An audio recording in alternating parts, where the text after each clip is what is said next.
Alright, I don't know if I did that quickly enough for it to count as the same stream, but we're back after a short interruption to reboot and fix a driver problem that was messing up my overhead camera capture. So it looks like we're live again on Twitch and on YouTube.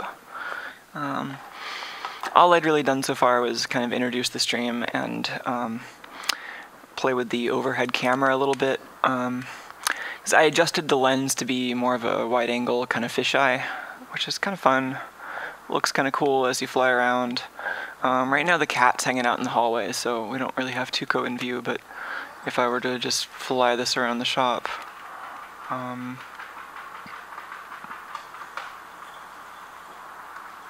could come over here and say hi. Oh, I meant to be recording this part. All these things I forget when I reboot. Okay.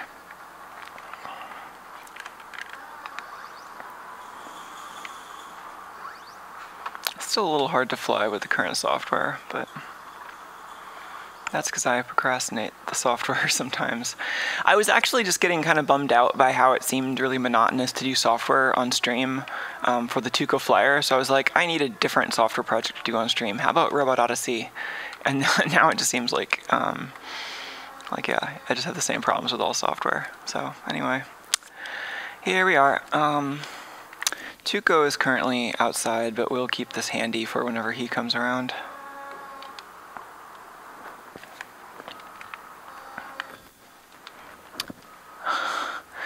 Robot is actually kind of close to one of the light stands over here, and I hadn't quite noticed. Cool, so yeah, it looks like our stream's live.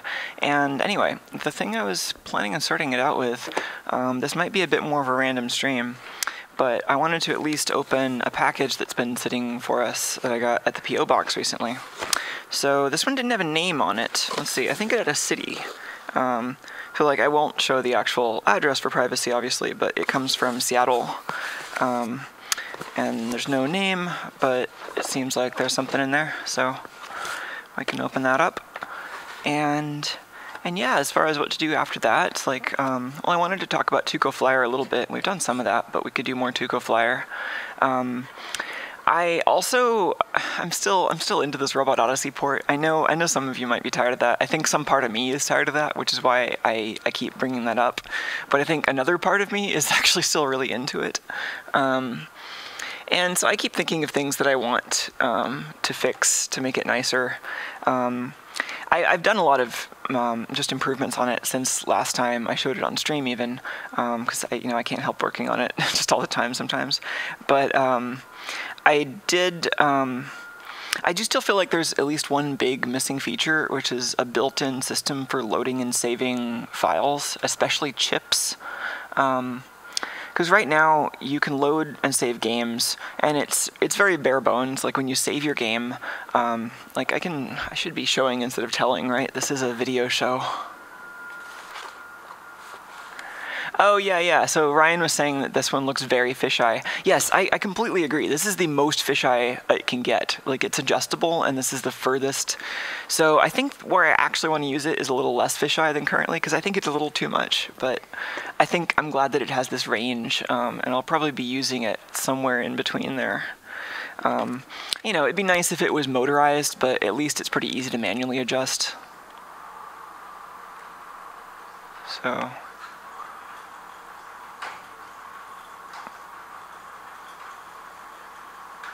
you can see my mess on my desk. Tuco's toys, and the rest of my mess, and the kitchen. Hooray! It's so scenic. Yeah, well, this will be more interesting maybe when the cat's hanging out. But yeah, it does look much more 3D with the fisheye. Like, it looks much more like this is a real environment, and I think you get much more of a I think you get much more use out of the camera being a moving platform at all. And I think honestly right now, I don't know, the wobble I think is quite manageable. Like, I'm getting more of it than I expect to because of some software bugs, and I haven't really done additional work on that since doing the video explaining the problem. So there's still approximately the same amount of like potential improvement there. But even the current level of stability, I'm pretty happy with. I think it even looks a little bit less wobbly with the fisheye lens because you're seeing kind of more of the shop. So, I don't know. I'm pretty happy with it. Which is why I keep procrastinating improvements, partly, because it's like, it already works pretty well, but there's obviously a lot more I'd like to do with it, especially in terms of making it interactive so that all of you can help drive it around.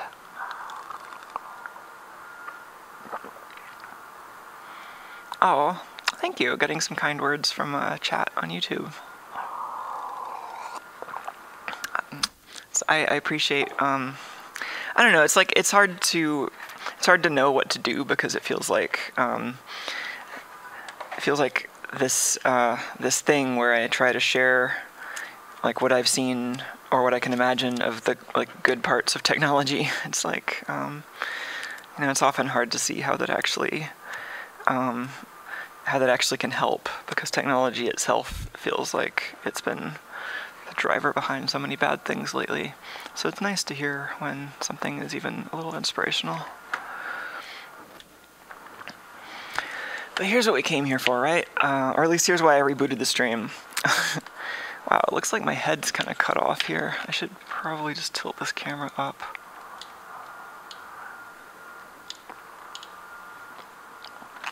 But yeah, I still have a bunch of, I don't know if this is a mistake. They sent me a bunch of issues of this Make, actually, the one that had the tablet article. So I have a few of those on my desk just because they came recently. But then this is the thing.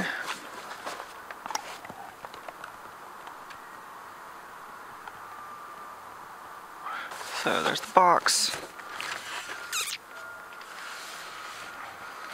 Let's see. I wonder if the box is a clue.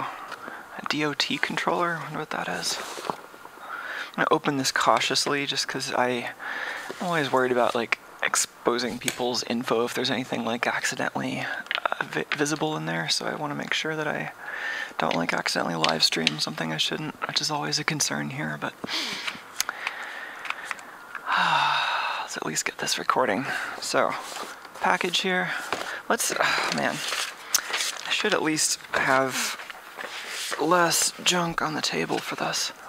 Oh yeah, why is this a razor blade? I think I got a scraper tool that came with the metal razor blade and I replaced it with a plastic one, because that's actually pretty great for delicate surfaces. Then I just left the metal razor blade on my desk. You know, the safest spot for it.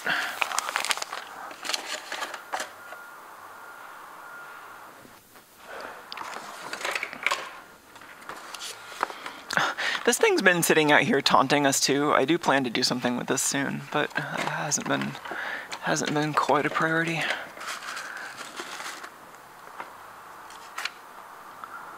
Oh gosh, I don't even know what this is. Oh, these are pinouts for the voting machine. Yeah.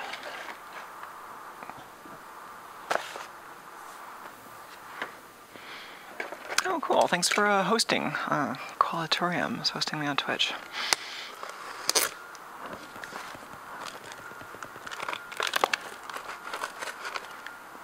Let's just like mash at it with a piece of sheet metal.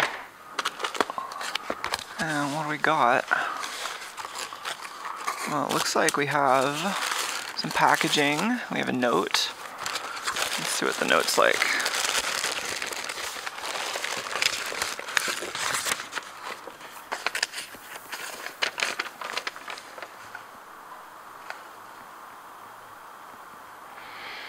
Oh, cool. This looks like it's safe to share. So,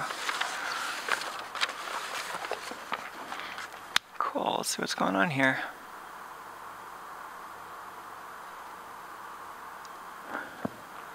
Are we Servo AF? I think we should be Servo AF. So yeah, this comes from Allison, who says, "Hey Micah and Tuco, love the streams. Thought I'd send something to Teardown. This was a Kickstarter project called Sense by Hello, meant to help you track and improve your sleep. It has sensors for air quality, light, noise, temperature, and humidity, and a small Bluetooth thing you clip on your pillow, which is supposed to help you tell when you fell asleep or woke up. This one's a version 2 that also has voice controls. The company that made it shut down last year and basically bricked all the existing devices because the servers disappeared. They did open source all their code, though, on GitHub. And there are several different firmwares for the different devices between the ones in the base unit and the pill, which you attach to your pillow. And there's been some work done on it on Slack. People have been trying to figure out how to flash it so the devices don't go to waste.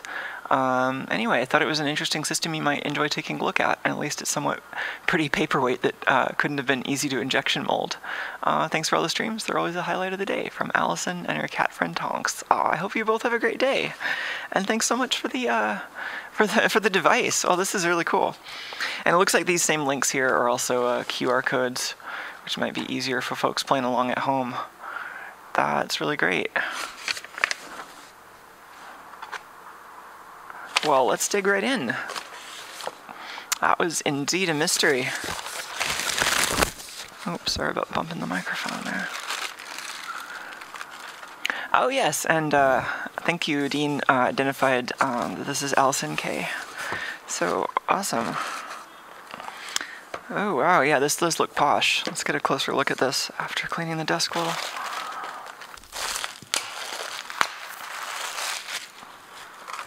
Let's put these over here. Whoa. Oh my gosh.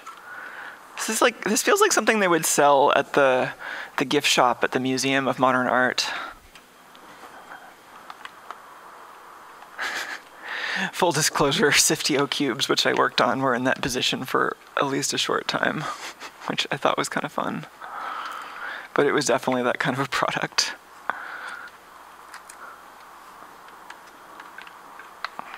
Yeah, right, VC-backed startups sure are a weird place, and sure do produce a lot of things.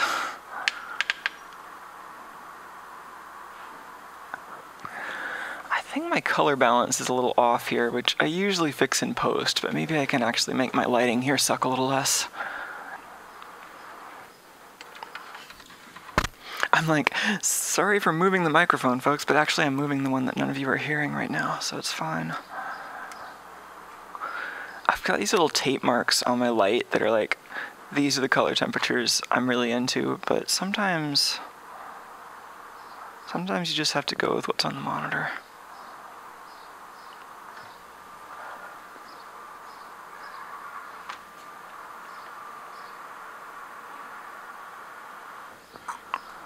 That'll do. Because like the sun is always changing things here, right? It's hard to have just like one lighting setup that always works in an area with this much sunlight. Oh man, there's so much going on here. Okay, so starts out, we have this thing that says sense with voice. Maybe I should be getting a shallower angle here.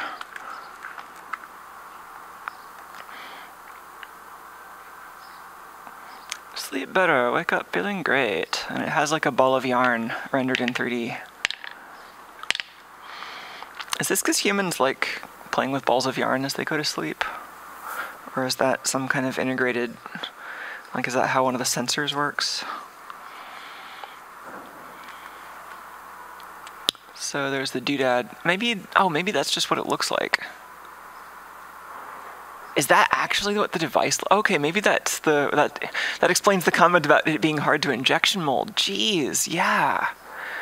If that was injection molded, that might have required a lot of separate moving parts in the mold. Wow. So yeah, sits on your nightstand, monitors the environmental conditions. Oh, so are some of these maybe like inlets for measuring room air? Wow, okay, this could be complicated. This could easily take up the whole stream and then some. I might not even have time to get, this might extend into tomorrow. This is cool. So there's the pill that clips to your pillow. All you need to do is sleep.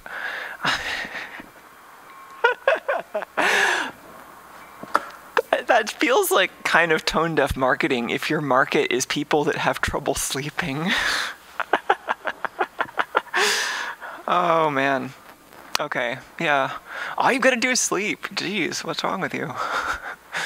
So it needs iOS 9. I actually have a couple iOS 9 devices. I was just trying to figure out what I could do with them because the Safari on them is so old. It's kind of hard to run some modern apps. Like GitHub complains that my device is no longer supported. My robot game doesn't run on it because there's no WebAssembly. Yeah, so Bluetooth LE compatible, 2.4 gigahertz Wi-Fi. I've actually got a little Android device here that we could, because I was thinking, oh, it's great to have like a device we can do like demos and like, you know, hacking around on. And so I at one point got a couple of cheap iPads basically as hacking around on devices, but they're both iOS 9 and 32-bit, and so they're not especially useful for a lot of things, but we could see if this runs on it. And I've also got an old Android for kind of hacking around. I've also got a personal iPhone, which I have mixed feelings about Apple all the time, but yes, I've got an iPhone, but like, you know, I prefer not to stream from my personal devices because, you know, who knows what they're going to do. So it includes AC power adapter, the actual devices, and then you need an app. If you have a partner in the same bed, they get to use another pill. Yep. And then it's like, here's all the ways you can make yourself better using our technology with detailed analysis. Wake up feeling great. Be perfect. Don't wear anything. Sleep soundly. Yes. Okay. And yeah, and so as Allison was saying, this is the voice-activated version. So we can expect a bunch of microphones, and it's possible the voice stuff is all done on the cloud. And if that's the case, then... Oh yeah. Wait, can we... Let's do that a little dramatically here. Oh, is that being held in some orientation? This is such a strange bit of packaging.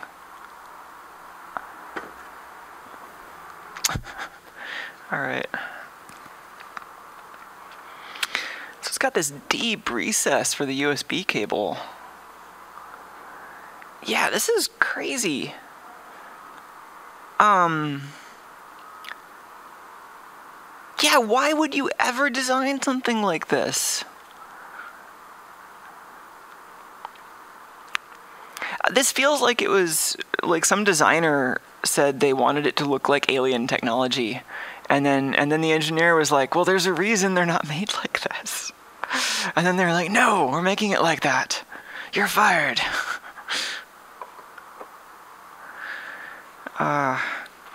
Of course, I don't know, some of these projects, like, they don't even have, like, in-house manufacturing engineers that know how to solve those problems. They're just, like, yelling at someone in a factory that they barely know to solve the problems. It really depends on the company. But yeah, so, I mean, this is just, like, WTF for a number of reasons. Like, this requires... I don't know, like you think Apple, like there's all these things that that Apple does in their consumer devices that are sort of almost deliberately difficult in manufacturing, like things that have like very glossy surfaces, things that have very perfect 90-degree angles and injection molding, things where there are like no visible defects. That's all really tough to do. And it makes their technology more difficult to imitate, and it kind of raises the bar for quality in this way that makes it harder for smaller hardware companies to make something that users will accept. And this just takes all that and goes even further, it looks like. So like, I don't even know what they were trying to do. Like, I feel like when Apple does it, it's this like kind of power move. It's like they do it so that they can exclude smaller players. But for a smaller player to just jump right into this, it just feels like not something you would do for your business's survival. I don't know, and like I don't know, we fought this with Siftio to some extent because we wanted the cubes to look like high-end enough to justify the kind of price that we had to charge just to like actually pay for the technology that we had to ship in there. So it's like there's this balance where you need to spend enough money to convey the value in this way that the customer will appreciate, but you need to not spend so much that you then like inflate the actual manufacturing costs. So it's like this weird balance of like communicating the actual value of your product in a language that makes sense to more people while not actually going overboard. But yeah. And then to just be specific about like what I'm seeing here. So as far as I can tell, there are like at least 3 obvious pieces here. There's a bottom, and just from feel here, like these 2 pieces might be the same material, but they're different pieces. Like there's actually a seam here. So I think this is both some kind of slightly rubbery feeling plastic, and then this is actually overmolded, like this, or dual shot molded, or whatever it's called, where there's actually a separate molding step where they put the part back into a different mold and inject like a softer plastic around the harder plastic. So this is like a soft rubbery plastic. This is like a firmer but still kind of velvety feeling plastic that couldn't be cheap to manufacture and probably won't last very long. These 2 pieces seem separate. I don't know if they're like welded or just like clipped or glued. It feels like they're at least glued. It doesn't seem like they would be clipped, but it's kind of hard to tell without mashing on it.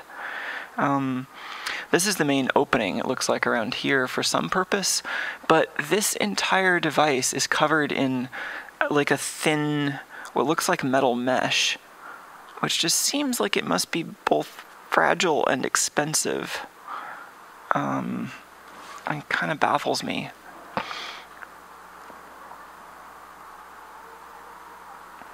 It's also overwhelming my lighting here.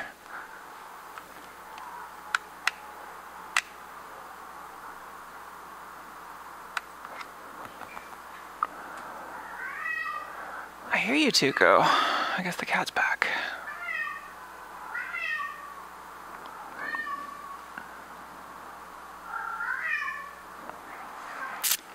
Maybe this is a good time to use like my macro rails. Maybe I should just sit this on something.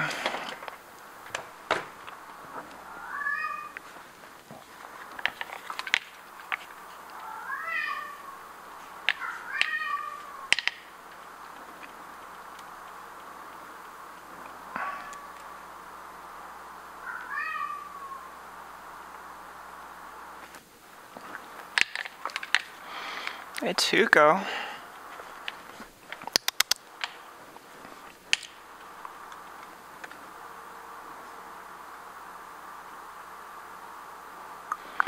Yeah, this would actually be a better shot to do with those rails, but I don't feel like completely reconfiguring my camera on stream quite yet.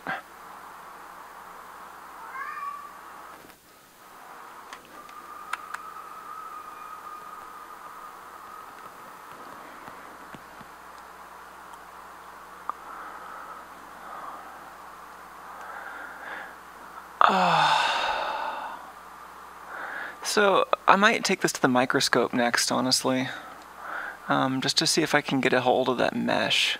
This is super weird. So yeah, just again, the product, it's a sleep monitoring device called the Hello Sense with voice. And they decided to make it look kind of like alien technology that seems impossible to injection mold. Oh yeah, hi Allison, thank you.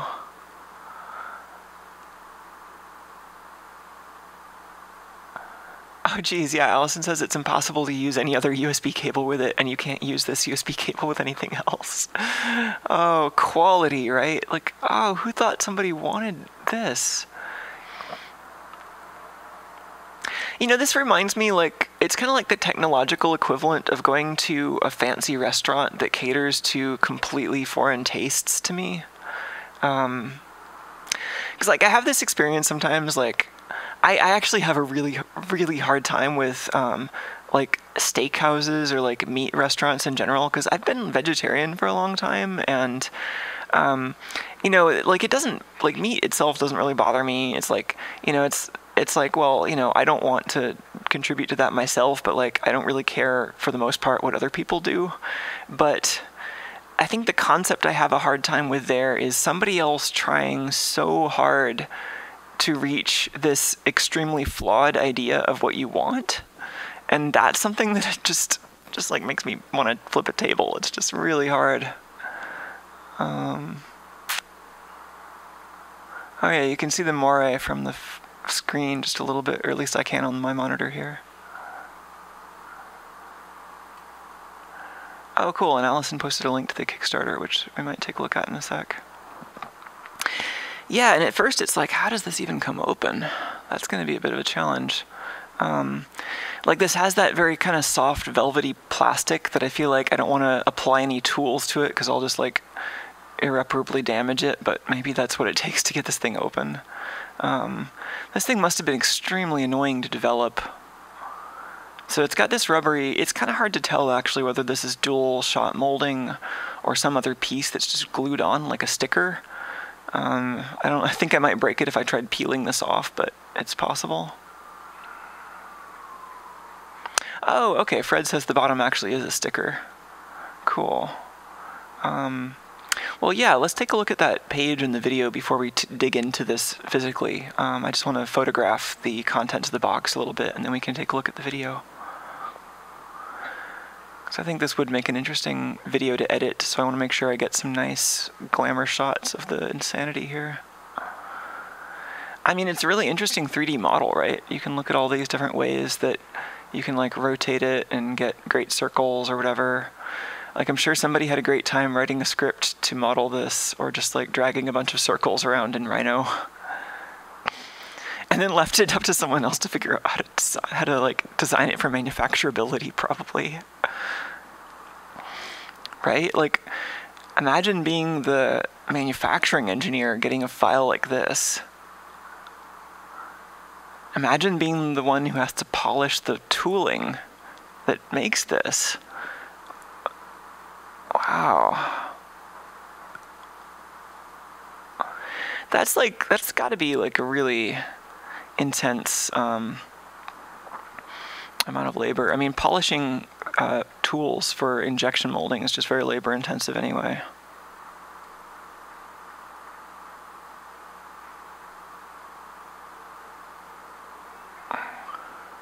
There's a little more moire there. Yeah, this thing is super weird. Let's see what else was in the box. What? Okay, this I'm definitely taking apart. I've never seen a power adapter this little.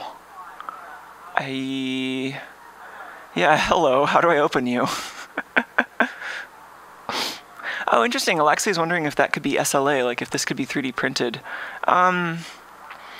From the quality, I'm guessing it's injection molded. It doesn't seem like a material I would be used to finding as a resin. It's possible it's SLA, but I would guess a really expensive injection mold before I would guess SLA. Let's maybe turn the exposure on this camera back to normal. That was maybe a little too low. These all-white products really mess up the auto exposure on this camera. Oh, Tuco, let's point the camera your way, speaking of.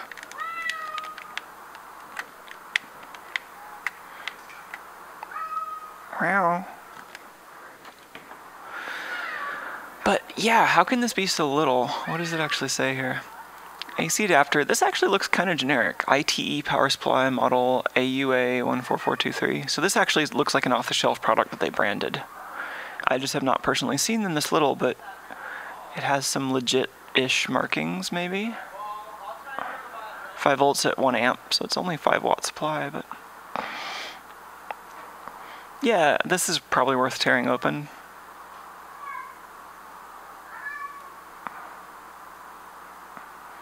Just kidding. Sorry if it just looks like I'm kind of pausing and focusing on the photography. I'll have to remind everyone this is a behind-the-scenes stream, and the end product here is usually something edited, so if I pause to get a good shot, that's why.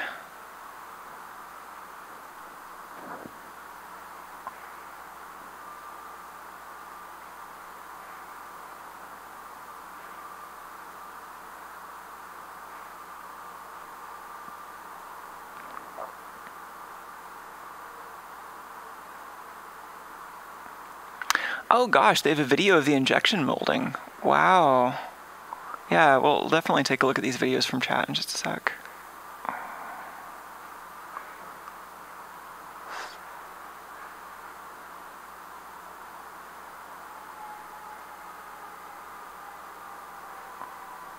Yeah, that's nuts. And then they also have this little grabby widget thing.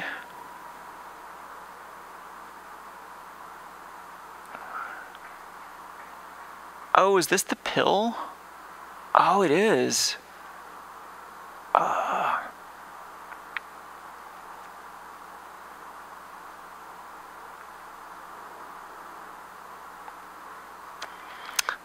What do you think the odds are this has a lithium coin cell in it? Like, is that meant to be at all replaceable? Or is it passive somehow? Oh, and then here's the weirdo USB cable. That's just, I don't know.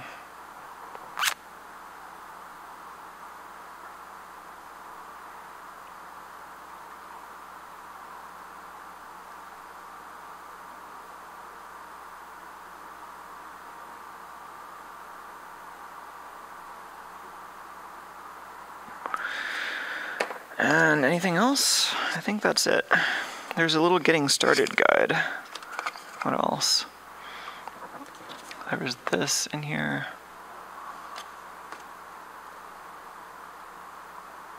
Do not use product. Thank you.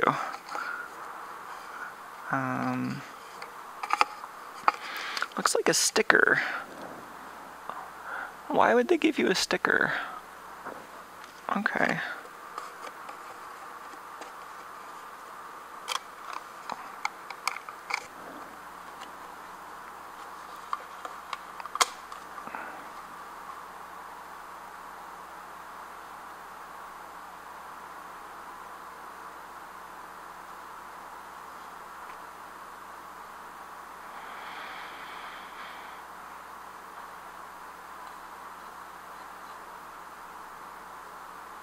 Yeah, sleep pill contains a non-rechargeable lithium battery. Why? Gosh, what a product. Oh, 2 stickers. There were actually 2 of these lurking in the instructions.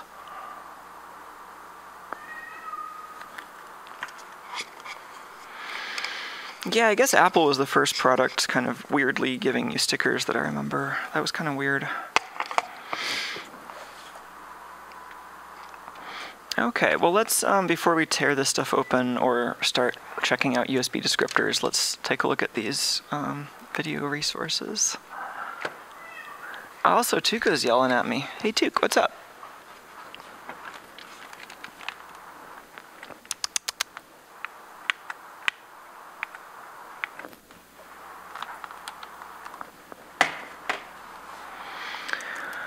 Alright, that's not the right computer.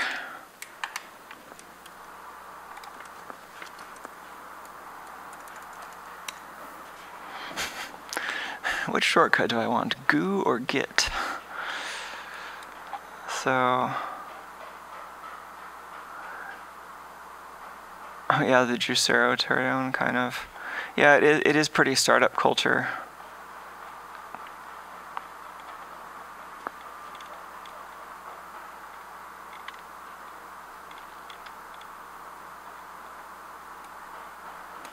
Yeah, let's try this. And there's also a Kickstarter link.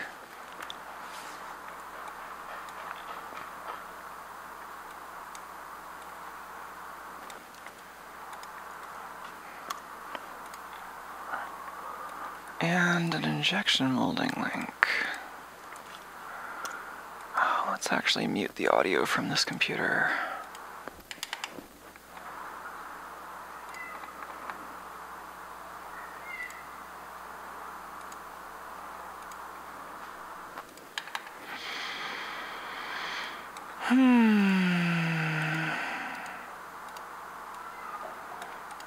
Oh gosh.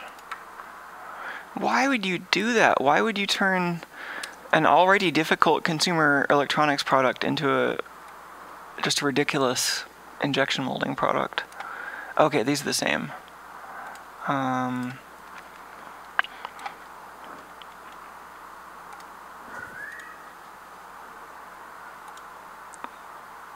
Do we have captions? Are there really no captions? Okay, so there's person talking, app, thing sitting on table, IKEA nightstand.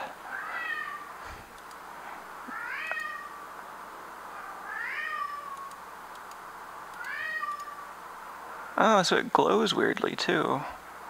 And it has gesture sensors?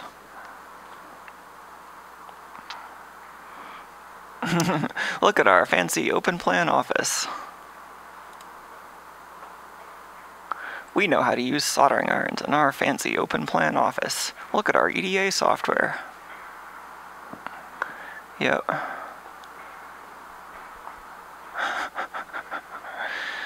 This looks like a San Francisco hardware startup. That's what they look like. That's some CAD. That's some laser cutting. Oh yeah. Oh yeah, you gotta include the laser B-roll. I wonder if it was their laser or if that was a tech shop. We know how to solder connectors when they break. Look at all them circles. Matte soft touch coating. Is that what that's called? Down, on. Oh, it looks like they changed their pluggy thing design. That was originally going to be more just like a clone of the Apple one, but with round corners.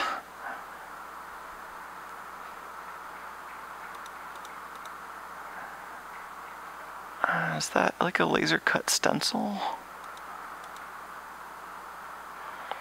What kind of insanity is this? This is... Maybe the entire product existed for somebody's industrial design portfolio. That's kind of what it looks like. Like, this would be a great portfolio product if you wanted to have like kind of an arty and kind of posh but not so practical portfolio. I don't know. It's really because it's like complicated and beautiful. Ah, it's got a ring. Okay, let's look at that again. That's got some detail. Yeah, good job with this design. It looks beautiful.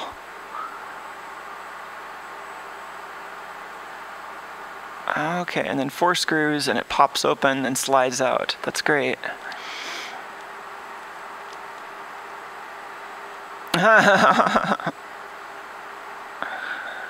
Yeah, so like, this is interesting. It's like, I'm sure a design that a lot of people are proud of for good reason. It's just also something that is such a weird object. Which I could say that about several things that I've designed. So like, I understand how these things come about. But yeah, it's pretty weird. So what about that other video with the injection molding?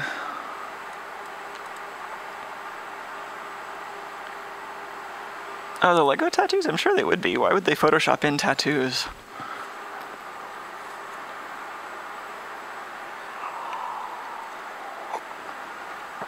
Okay, no, I swear I'm not like gearing up to do a spit take, but seriously, that tool, oh my god.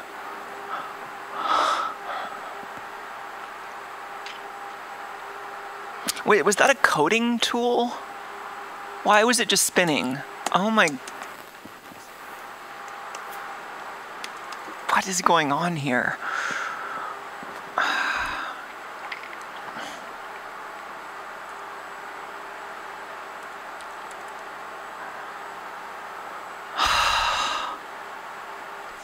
So they've got a smooth interior surface and then a bunch of exterior sections that actually have the pattern.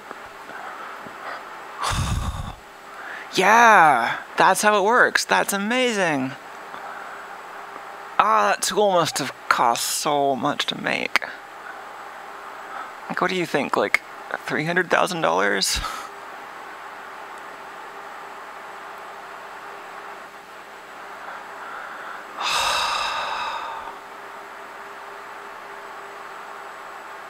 And they're only making one at a time, for sure. Like, a lot of tooling, they would have one big tool like this that makes a bunch of objects, but this is making one thing at a time.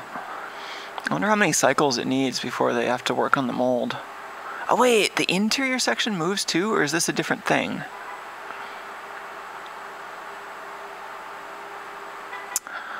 Oh.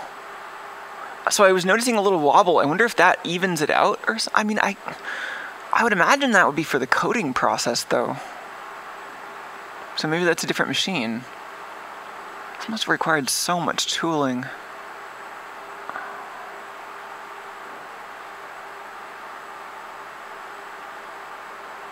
Yeah. Oh, wow. Oh my gosh, Jared says they raised over $20 million. So yeah, I guess they could have spent as much money as they wanted on injection molding. Wow.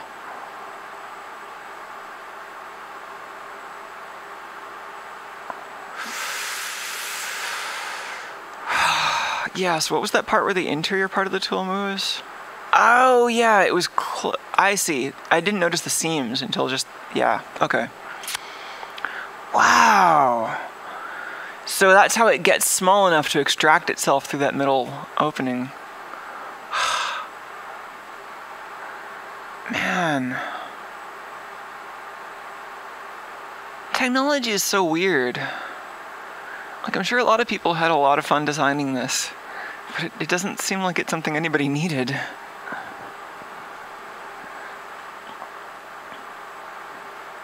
I mean, like, a lot of people have trouble sleeping, but like, how does this particular process? Yeah, I don't know. That's interesting. What else are we doing? Painting. Is that more molding?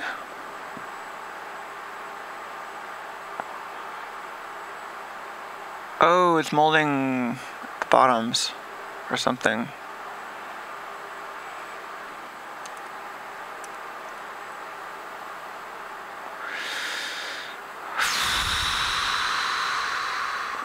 Oh, that's the screen material. Or something. Jeez. Okay, now you're back to like standard stuff though. This is just stenciling. That's cool. Fiber optic LED test rig.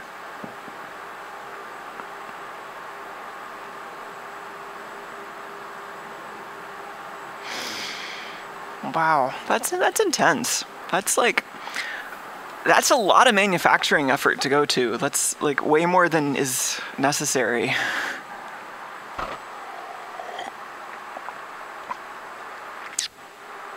It's alright, so noisy outside. It's like somebody's got a leaf blower or something.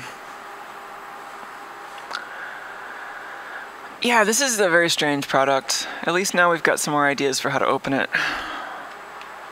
Let's make the camera more overhead. Oh, Tuco's hanging out over here. Hey, boy.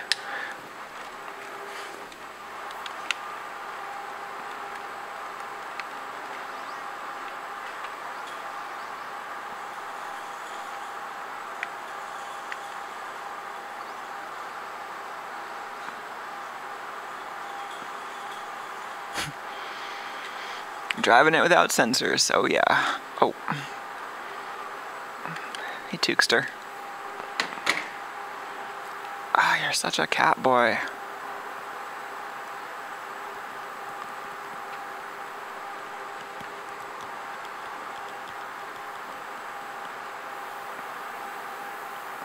Yeah, it'll be interesting to see what they actually open sourced, because I mean, that will reveal pretty quickly probably answers to questions like, do they have any of their own voice recognition? Did they license something? Is it all cloud-based? I imagine it would all be cloud-based.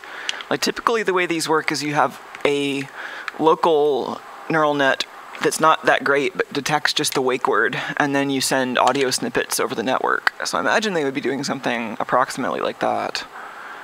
That's like industry standard now, which isn't great, but... yeah, product placement for the distilled water. I mean, most of these episodes are brought to you by... Oh, where's the camera? Isopropanol.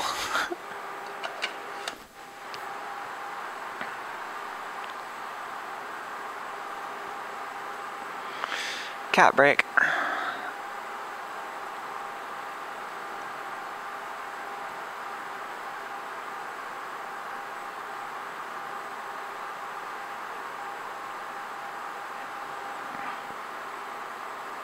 Oh yeah, just such a good fuzz boy.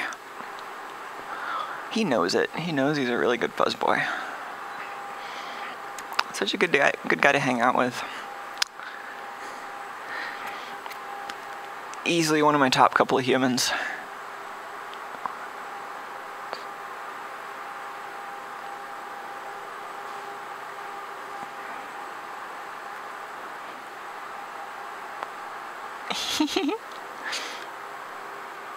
You're such a fuzz boy. Don't go looking at the soldering stuff.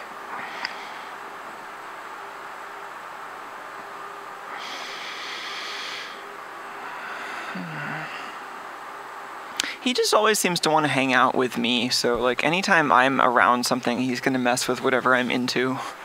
So here we are. I have to keep dangerous things away from him.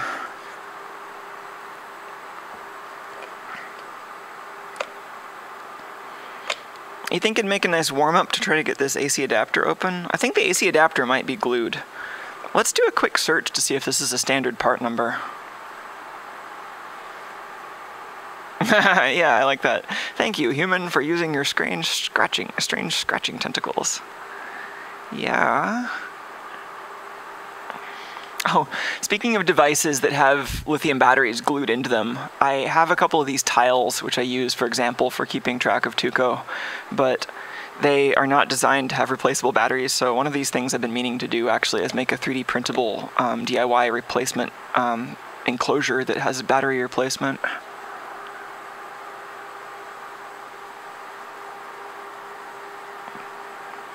Aw, cat seems super interested in hands, yeah. Kinda. I think Tuco just likes things that he can like rub his face on. Cause he rubs his face on stuff a lot, cause, you know, that's like how he makes stuff his own. That's also how he like, I think, you know, sometimes if he wants me to like pet him more, he'll just kinda like headbutt me basically, or like rub his cheek against me.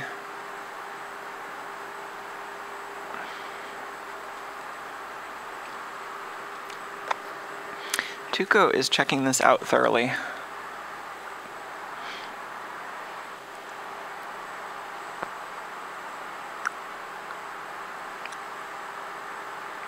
Oh man, this cat is so good. I'm like slightly allergic to cats, but like usually it doesn't bug me. I'm just, for some reason, I really like the way Tuco smells.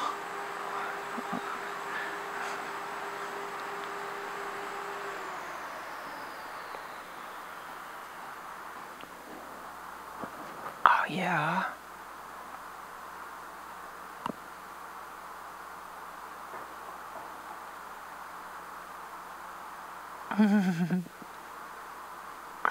Aw, he's purring really sweetly.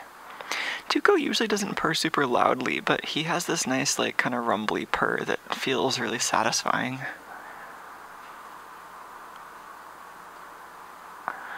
It's also, like, I really appreciate how many of you out in the audience have cats, and, like, when you share cat pictures, I really like that, so... Yeah, if you send me cat pictures on Twitter, I'll usually retweet them. Because I really like cats, if you can't tell.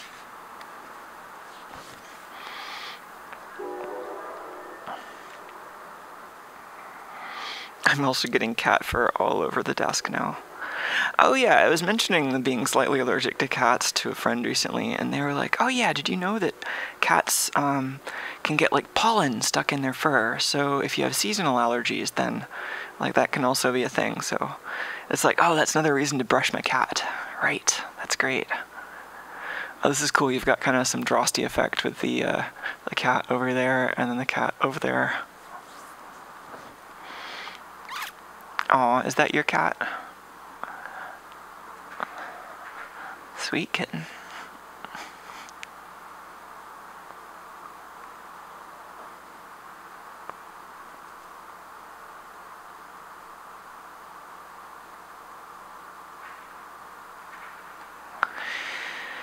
Yeah, I mean, I appreciate just like random internet cats, but like people's personal like critters that they're in love with, that's always nice to hear, because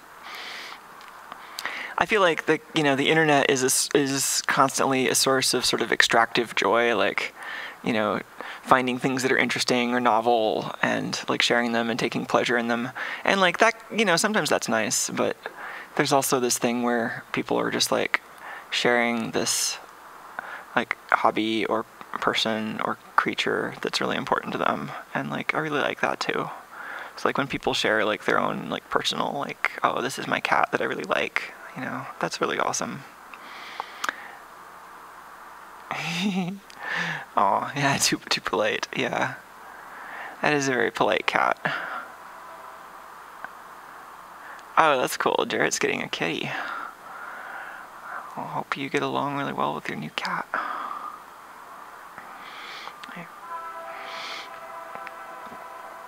Oh, this is a good fuzz boy. Yeah, I like friends that are also cats. That's nice. Oh yeah, and Vince and Azzy say hi. Aw.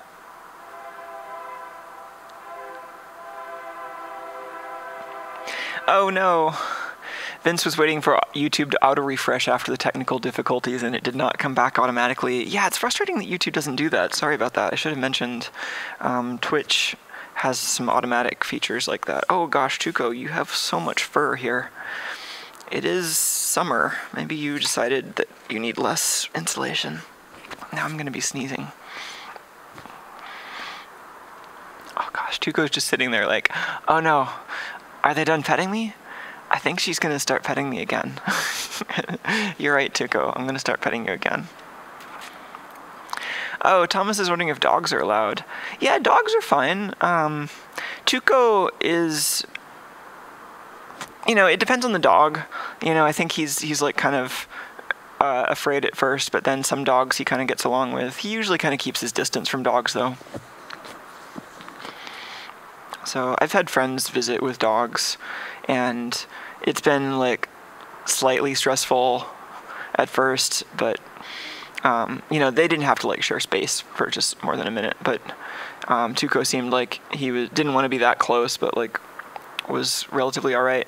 But that's harder because that was like dogs in his personal space. If Tuco is just like outside in the hallway here and hanging out with like near the neighbors, there are other dogs in the hallway, and I don't know if he has any dogs that he likes, but he has some dogs that he's like more tolerant of, I think. And I'm fine with dogs. There's some dogs I like. I've had family members with dogs.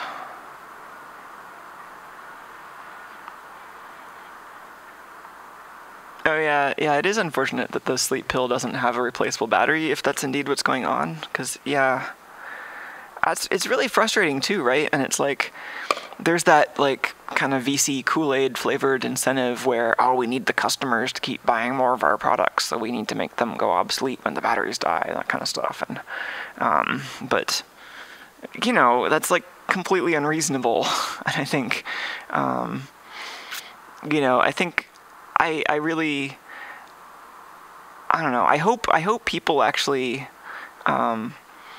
just as individuals buying products, like, make it more clear that we want things that don't just, like, break when the company decides they should break, and that it becomes more of a value that we expect. It's certainly more important for me.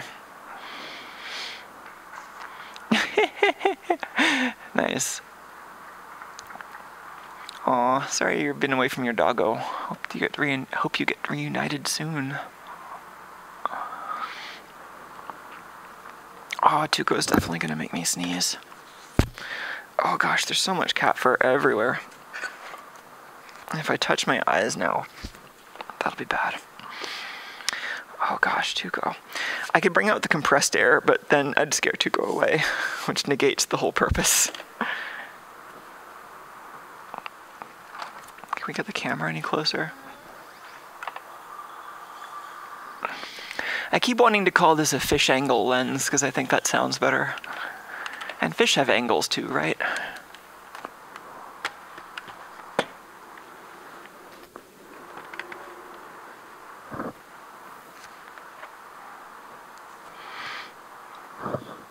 Aw. cute cats. That one has a big fuzzy tail. Hey Took, you think you can open this for me? I'm not as worried about messing up the plastic on this AC adapter. Oh yeah, I was gonna search the model on this.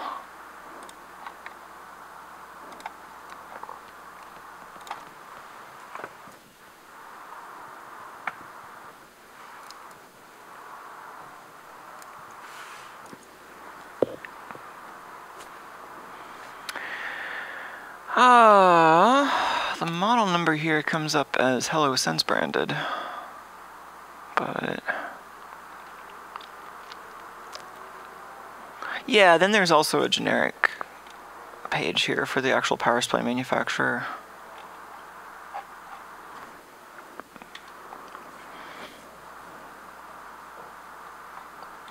Shenzhen Jinquanhua Electronics Co. AUF 14423. It seems fairly legit. I'm still kind of curious what it's like inside. I mean, it was sent to us for teardown, if I'm not mistaken.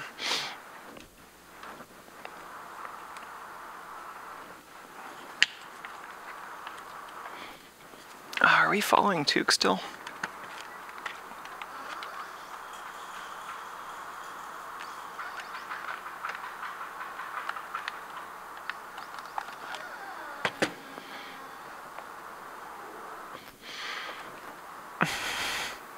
Hi.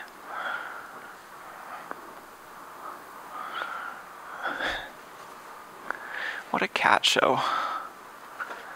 You just want to hang out with this packaging some more, huh?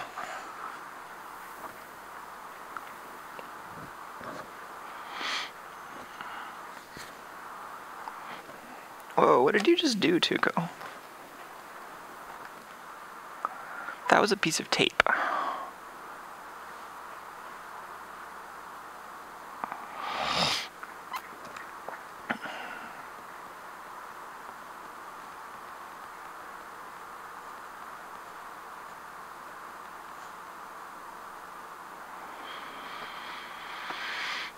Jared's asking if that's a heated cat bowl. Oh, on the stove there. That's funny. Oh, and then Allison says that this stuff's a dime a dozen on eBay now that they don't work. Yeah. Well, I don't see a way for this to come apart other than potentially brute force. I'm gonna see if this will wedge in the corners at all. If I can spudge it. Oh, I feel like I might be having an allergy-related problem, unfortunately. This power adapter might actually be a lot harder to open than the actual Sense Bowl. Because this looks like it's glued and or ultrasonic welded. I don't want to use too much brute force while Tuco's right here.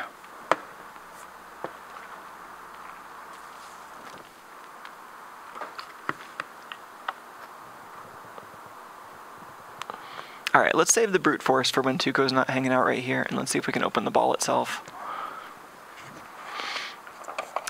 Because yeah, I think we might need some brute force to get into the ball, to get into the power supply and the pill, but it looks like this opens pretty easily.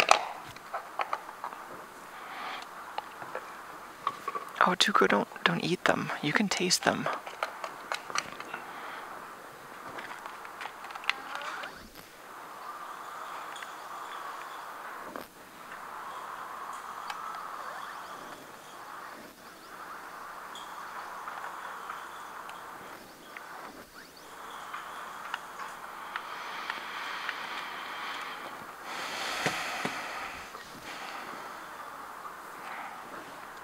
Man, what a weird product.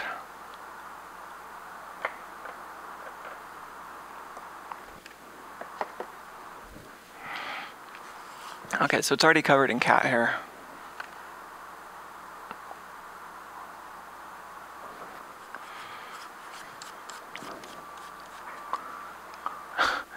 Covered in cat hair. So I think we just want to peel off this sticker. We could maybe loosen the adhesive with some isopropanol. This thing could be full of all sorts of sensitive sensors, so I'm going to try not to get this inside.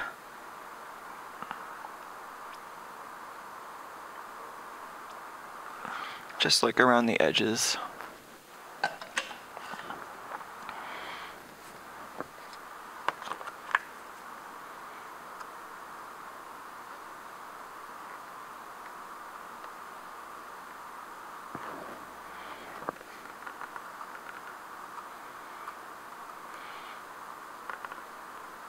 Oh yeah, this is like a rubber sticker. What a weird object. I think I'm peeling it off without cutting the rubber, but it's kind of hard to be sure. I think Tuco is wisely getting out of here because of the isopropanol.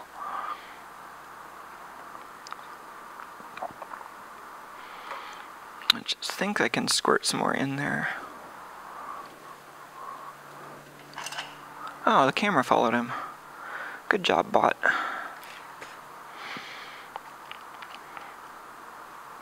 I don't really have a nickname for the flyer.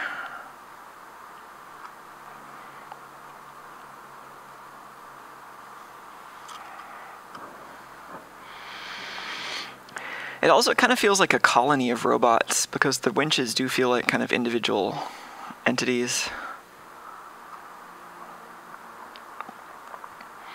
I think I'm being too gentle to the sticker. Actually, the adhesive feels like it's stronger in the middle here.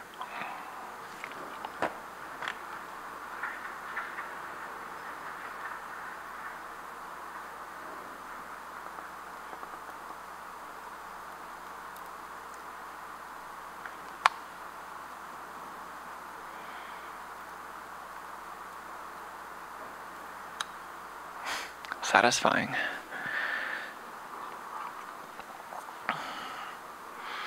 Alright, so the remnants of an adhesive pad and some little kind of plastic circles that are covering up the screw holes, I guess, to make them not feel like anything.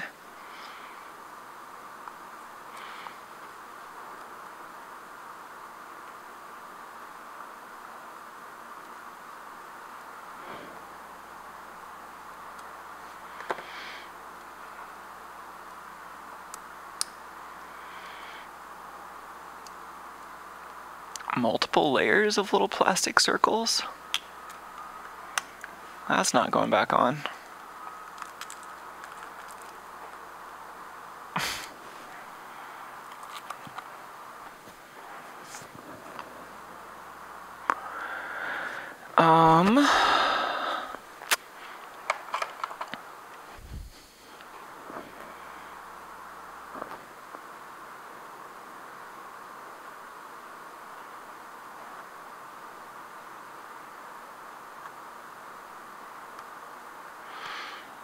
These are yet another layer of little plastic circles that I guess you can just kind of poke aside. I don't know why 2 layers of these. I guess they needed the height. You can kind of poke them on one edge and they flip up. That seems to be the easiest way to get at them.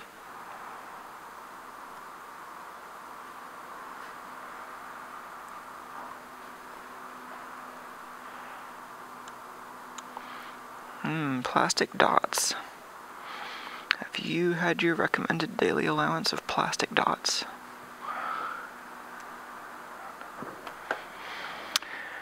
Are those Torx? I think they're just hex. I think those are just regular hex screws. Where's my hex key set?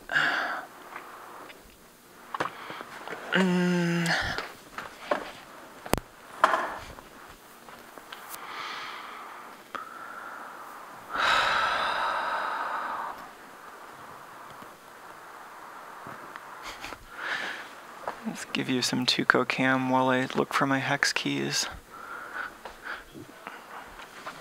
They're usually so handy and close by.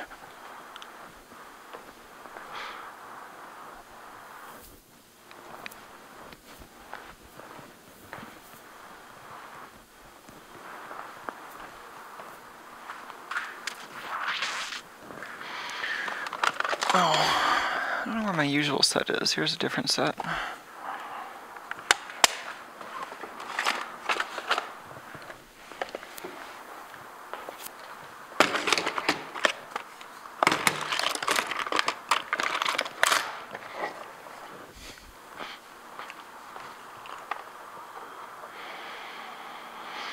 Oh, they're probably in the toolbox over here.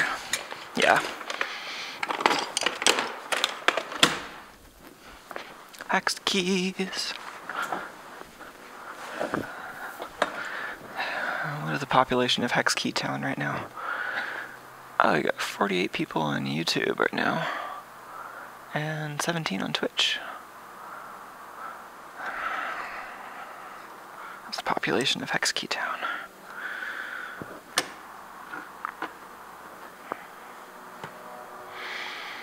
Is this 2mm?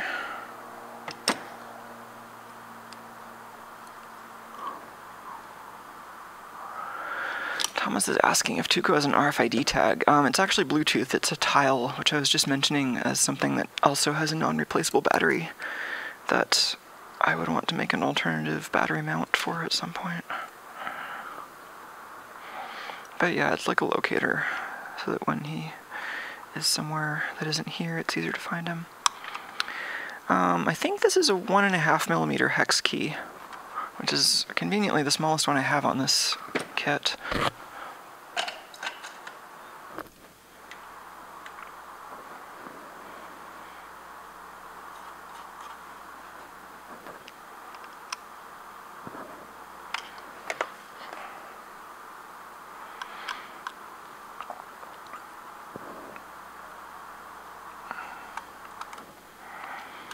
Aw, the camera was panning when Tuco looked up. That's cool.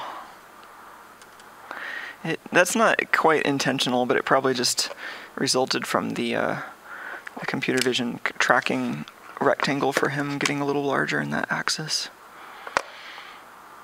I'm just going to put these screws in the packaging over here.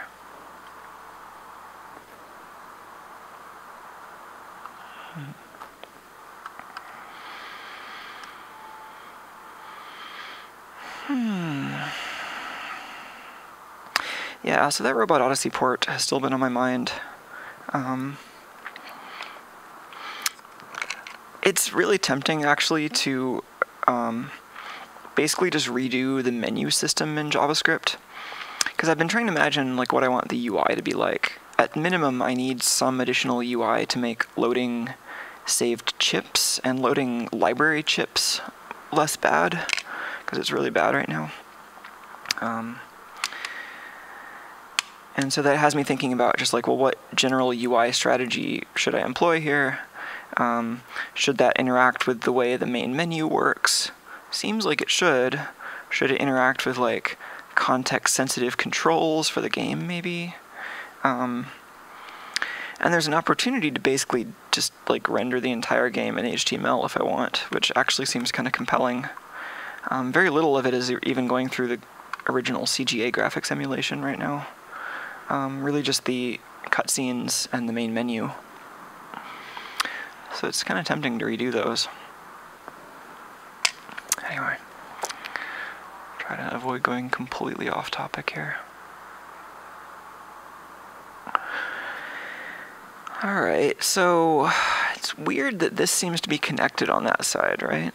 Let's see, so what happens if I try to flip this up or pull it out? Oh, okay, so that just like comes right off now.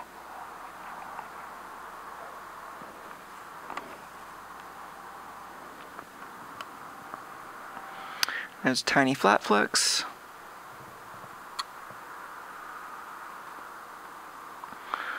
Oh, like a folded, gnarly tiny flat flex and a little piece of tape. Oh, that's complicated in there. And is that a LiPo? This thing looks like a lithium battery, but maybe it isn't. Maybe that's just a can. I don't know why it would have a battery. I was expecting the little thing to have a battery, but not this. So that's probably just an RF shield.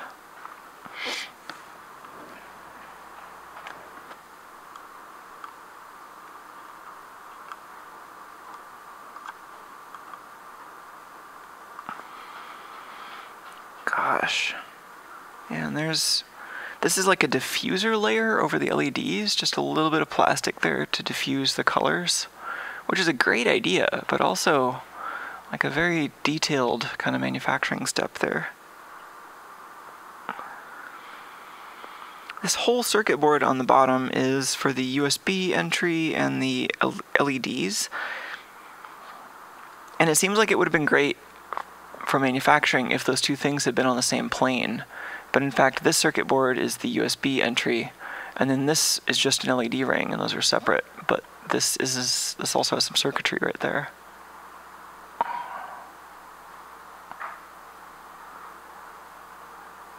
And is that a debug header right there? This chip down here at the bottom might be a barometer or something. Like it's some kind of air sensor, but then this grid of 5x2 seems like it might be a debug header. And this is another either microphone or something similar on the right.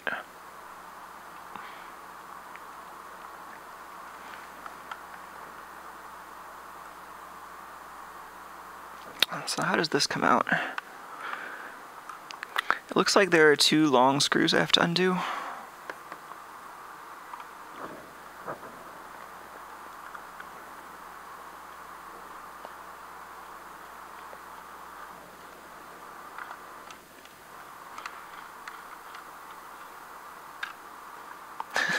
All you've got to do is sleep.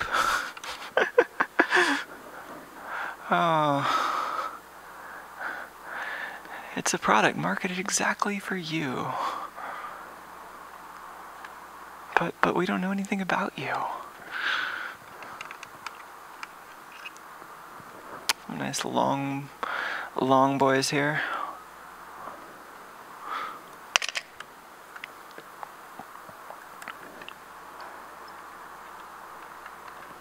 Oh, where's Tuco?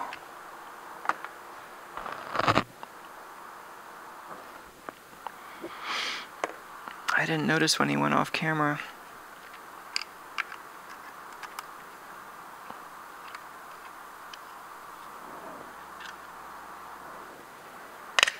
Oh gosh, but I've still got parts of him inside my eyeballs. Oh.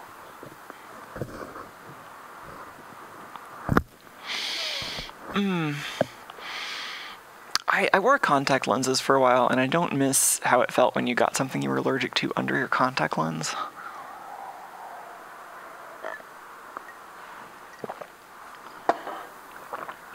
Alright, did that do it?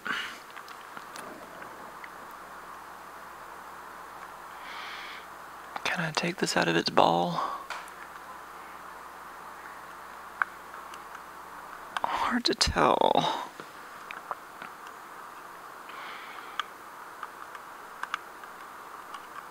This is just such a strange object. I feel like I could have a whole web series that's just basically doing Juicero style teardowns. Oh, I can. Just heard Tuco over there. Oh, there he is.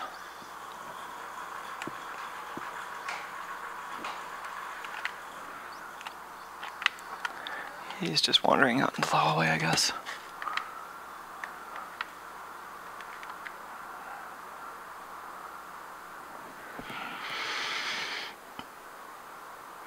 So there's another circuit board at the top of this thing, which also seems to have a little grid of debug connectors. I don't see the next set of screws to take out, and I was just pulling on it and it didn't seem like it was going anywhere, but I'm going to continue wiggling it a little. Okay, that's working.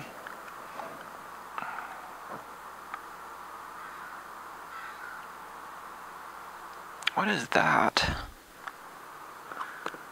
That's like some kind of foil, maybe sensor thing? Maybe it's a speaker. Oh, this device is so strange.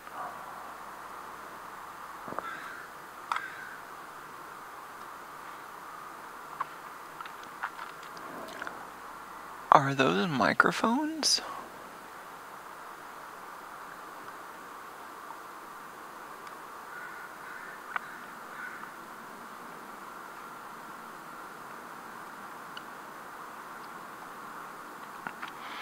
I feel like those are probably gesture sensors.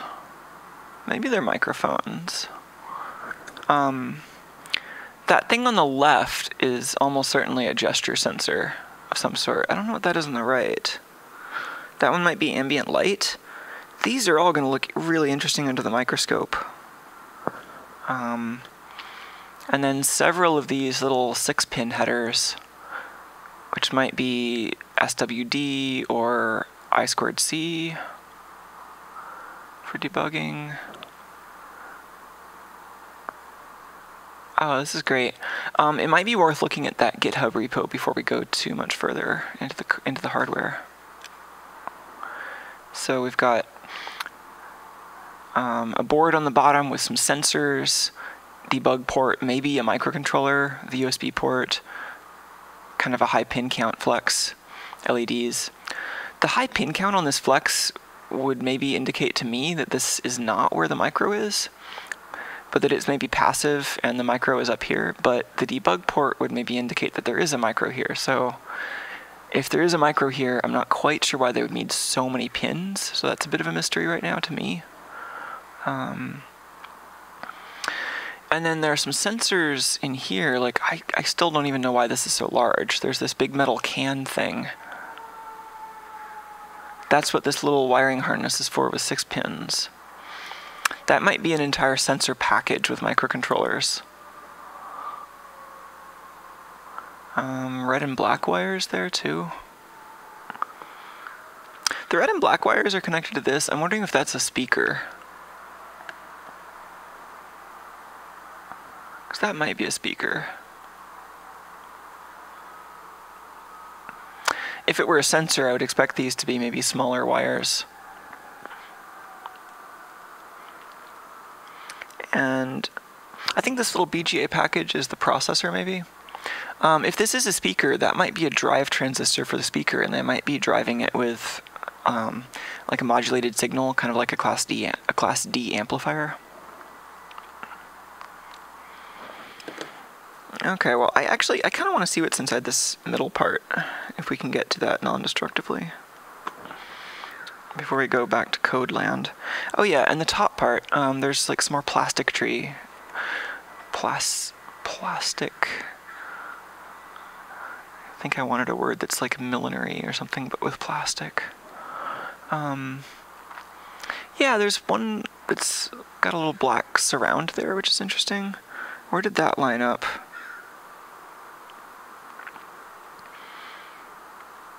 That looks like it might have lined up over this optical sensor, whatever this one is on the right.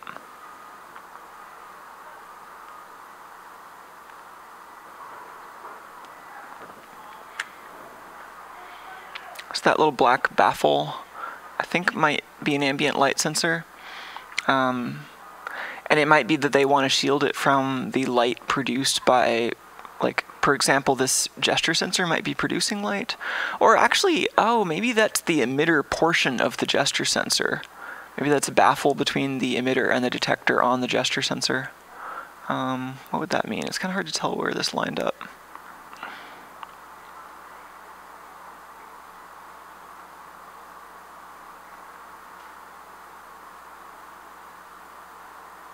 Yeah, maybe that wasn't the gesture sensor.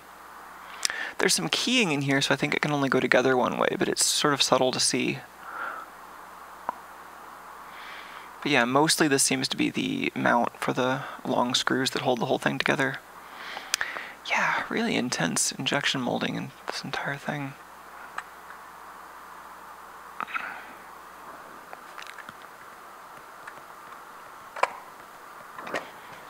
Alright, let's just look at this piece now.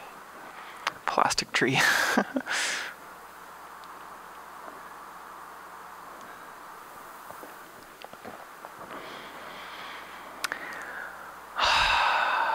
Okay, so this is clipped in here, and that's the same long flex.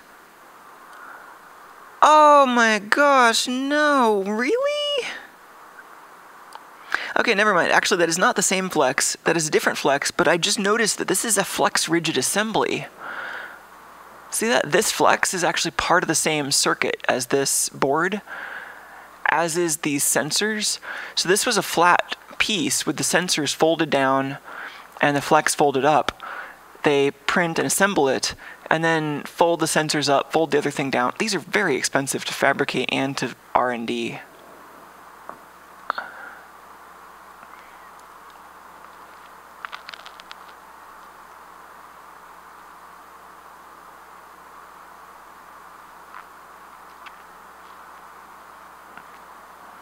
Oh, interesting. Thomas is saying that large can might be the CO2 sensor. Yeah, that makes sense. It could be useful to have a CO2 sensor, honestly. I don't think I have any devices that sense CO2.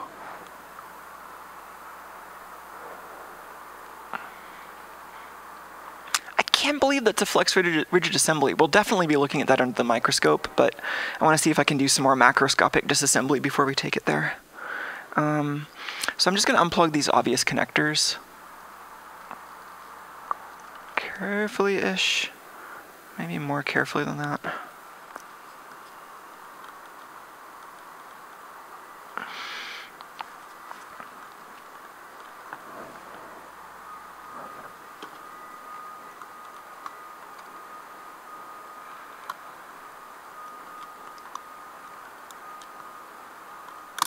There. That was it. And this one, which goes to the what might be a CO2 sensor.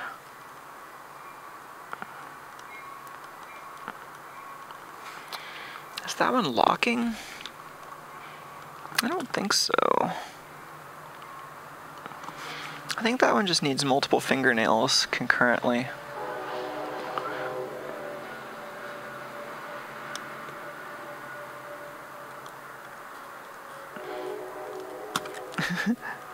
This is like SIMD or something. Simultaneous fingers. Or no, single connector, multiple fingers. Something like that. SCMF doesn't quite have the same ring to it.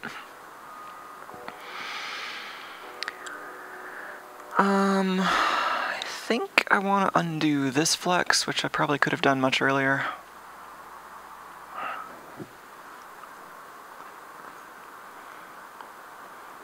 I don't see the latch for this one. I wonder if this is press fit.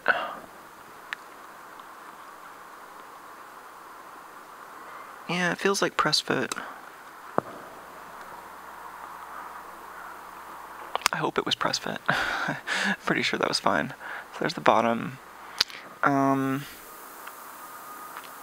go ahead and take the screws out, because I think the other side of this board might be interesting. We will want to look at that under the microscope too.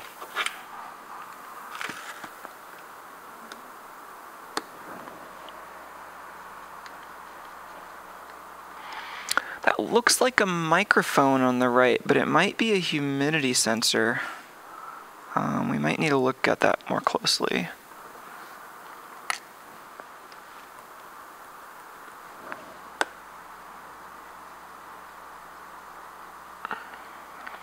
Yeah, I'm with Jarrett, who says it really is an electronic juicero. There's just no need for this level of complexity for an SoC plus a handful of sensors and LEDs. Yeah, right? It's like the overall category of product that this is, which is basically a network connection for some off-the-shelf sensors in a pretty package. The electronics for something like this generally can be pretty simple.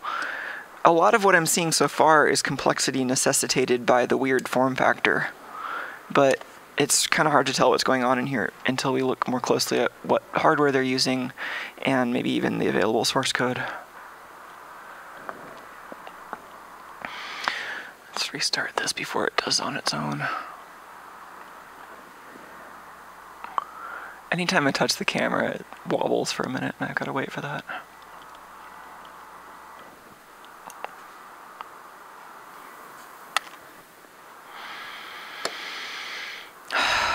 Don't tell me there's a flex rigid. Oh, are the LEDs on a flex rigid? Oh, okay. This board makes me sneeze. Also the cat hair.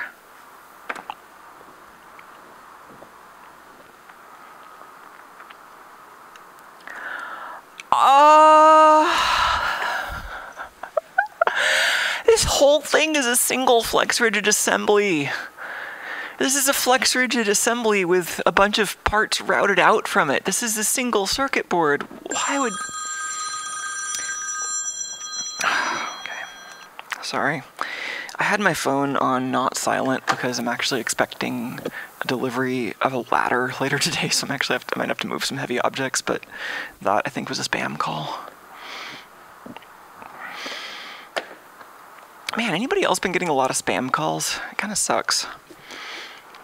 I kind of just want an OS feature that just blocks every phone call from an unidentified number, and I can turn that on days when I'm not expecting a phone call from somebody I don't know. Is that glued? Is it glued or not? Okay, so the middle board is obviously loose, but I can't tell about the exterior board. I'm also being kind of gentle with this, but I think it might actually all be glued together.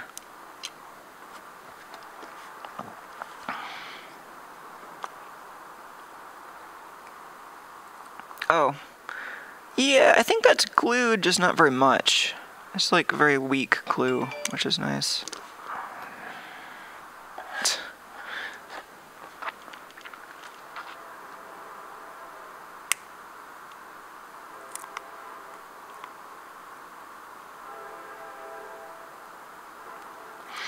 Let me just check this momentarily to make sure it wasn't somebody trying to get a hold of me with a ladder, and that it is in fact actually just spam.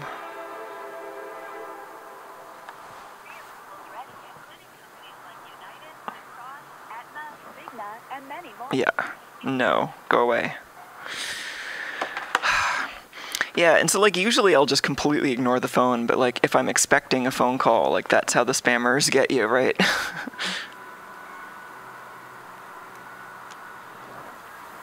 Okay, so this is coming apart. Sorry, that wasn't all on frame. But I'm just gently levering it out from the outside, and that seems to be working. Ah, what is sticking here? Oh, that's just the adhesive. Oh, okay, there is an adhesive strip. They must have had a bunch of custom die-cut adhesive strips for this project. This whole, just this thin ridge is where they applied the adhesive, and you can see it's actually on I'm just going to take this out, like a piece of tape, basically, that was pre-cut.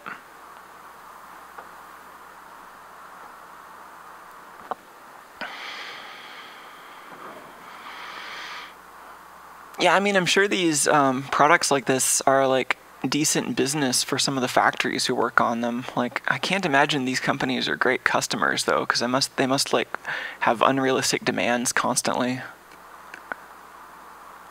So there's the super weird deep opening for the USB. Otherwise, this is a pretty normal looking piece of plastic, but also not a simple one to manufacture. Like, a bit more typical, but also pretty high end. Let's put that aside. So this is the side we've seen. This whole thing is a single flex rigid assembly, because like this is what I was looking at. Like, where does this actually terminate, right? It doesn't. It goes into the PCB layers. That flex just is one of the layers in the PCB sandwich, which is super expensive. Unnecessarily fancy. Extremely unnecessary. There's a button? Okay, so that's actually reachable through a hole in the sticker. It's probably a reset button.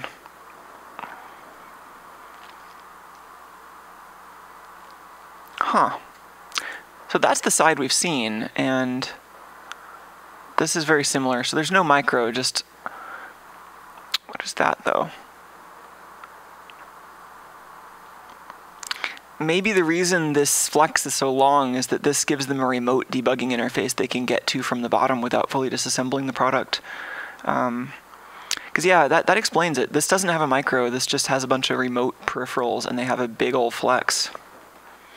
It's not really how I would have designed it, but I guess they had their reasons. Interesting. Yeah, so let's put this board aside. What else do we have here?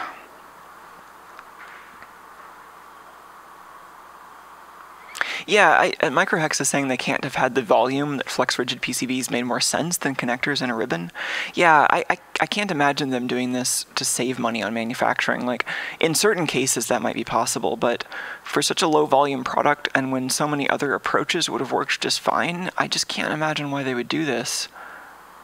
Like, it saves a little bit of space on a board that's already not cramped for space, right? Right? I don't get it.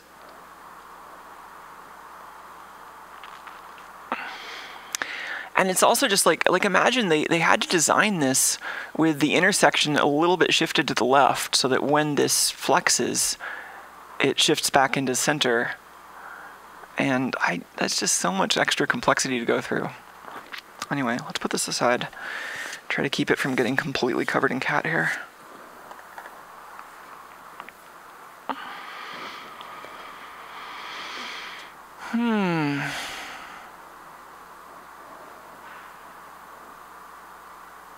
Okay, so now we've got the thing that might be a speaker or maybe a CO2 sensor or something.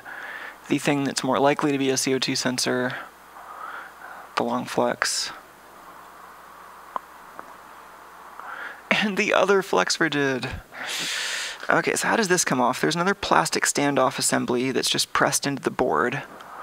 And then this board is pretty loose too. It's just on these plastic standoffs. These plastic standoffs look really weak and likely to break. Like, they seem like maybe a weak point in the design compared to the other, like, kind of brass insert, long screw kind of construction. I mean, that is where the screws go through, so these only have to hold the boards until the screws are in place, so maybe that's fine. It's a combination of a screw and like a plastic snap. Oh, that's also unnecessarily complicated. Hey, Tuco. So I was expecting that snap to come out of the circuit board, but instead the circuit board took the snap with it, and there's actually a separate post that fits onto there, which seems kind of nice. There's a separate support thing. Is that a Nordic chip? I think that's TI. We'll take a look at that in a sec. I think it's CC 3200 or 3220. Big flash chip over there. And is that a sensor in there? What is that metal thing?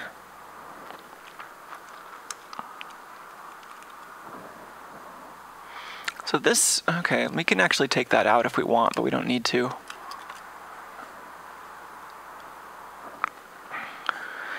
And then this just snaps out, I think. These snaps are a little sturdier than they looked. That's actually pretty nice.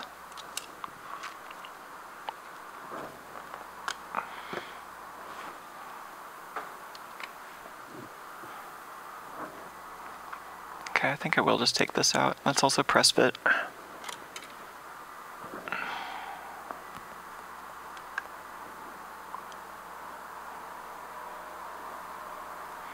Yeah, so I'm sure, like, this is going to be a TI Bluetooth system on chip. I don't know that one off the top of my head, but we can look it up.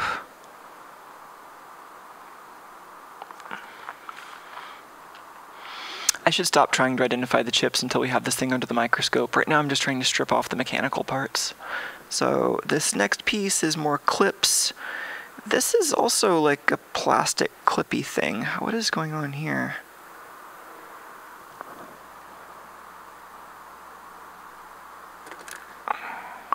Oh, it's an SD card.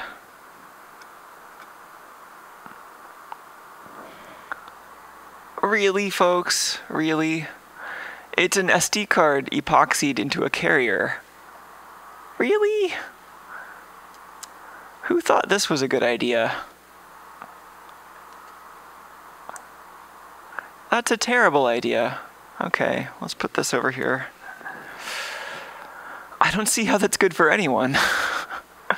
Okay.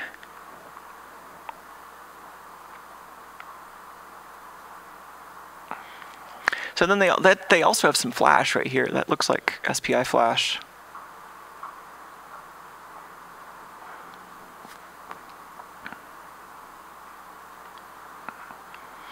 Anyway, we'll take a closer look at this under the microscope. Let's take this clip off next. Carefully, because it has this flex circuit attached. Oh yeah, no, to be clear, using a micro SD card internally in a product is very common. That's not what I'm WTFing about. It's the weird carrier thing, just like I'm just trying to fathom why this was good for manufacturability. Like, is this an off-the-shelf product you can buy from SD card factories that's just like an SD card glued into a pick-and-place friendly thing? And is this pick-and-place friendly? It's not really clear to me that it is. But that's weird.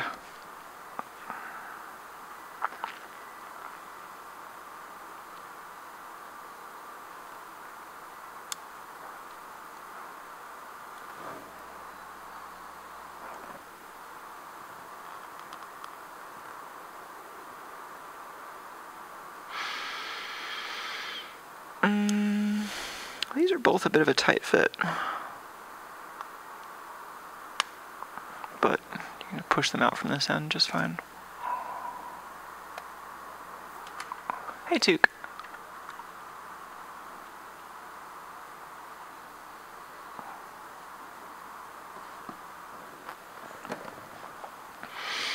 Yeah, I don't know what the easiest way to insert that into a PC would be. I mean, I might just solder an adapter together or cut off the carrier with a hot tool that won't damage the card.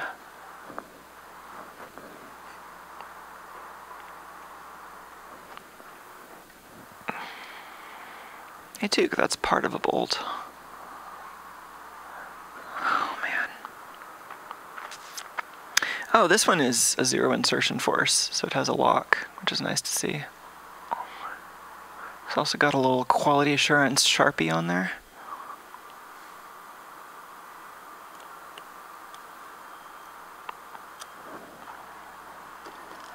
Alright. Got these delicate looking sensors.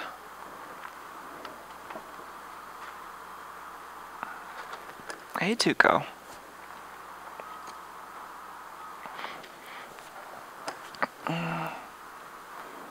What are you doing, Fuzzboy?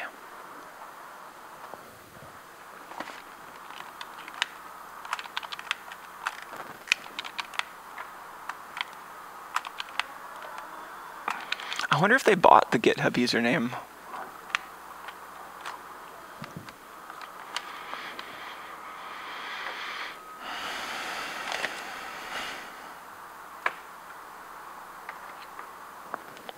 Oh, Took, you're standing entirely on my keyboard. That's fine.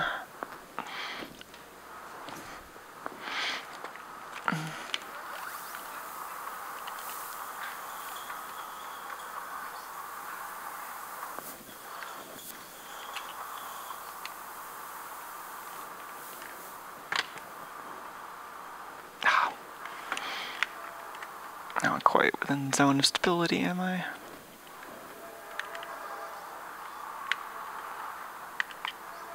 That's a little better.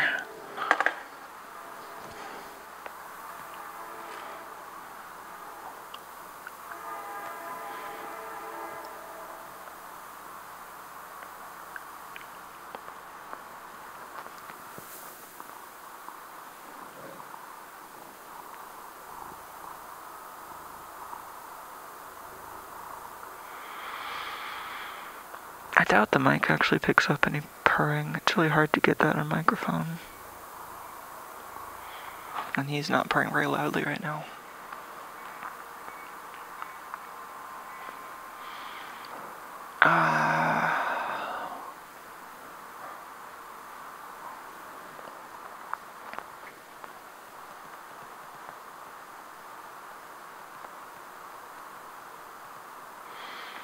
Oh yeah, this is the oscilloscope you're seeing is the one that you usually see on screen with the video capture. That's just like where it physically lives.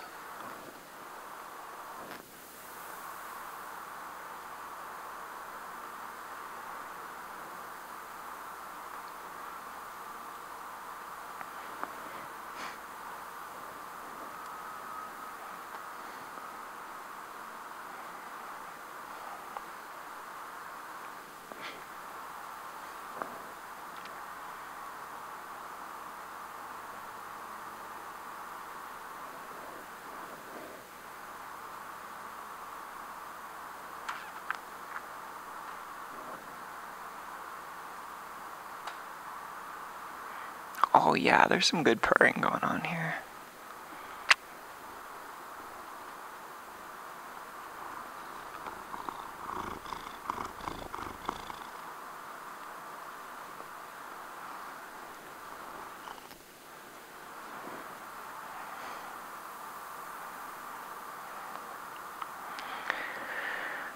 Oh, interesting. Allison says it's supposed to detect and record and play back your snores.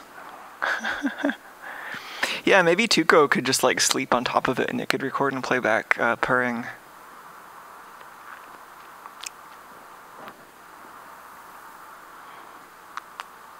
This cat is so good.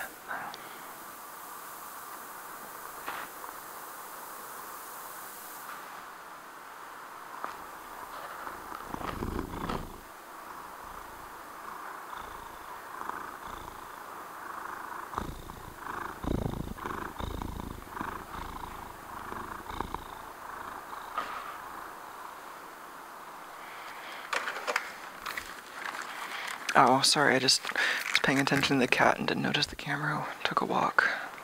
Come back, camera.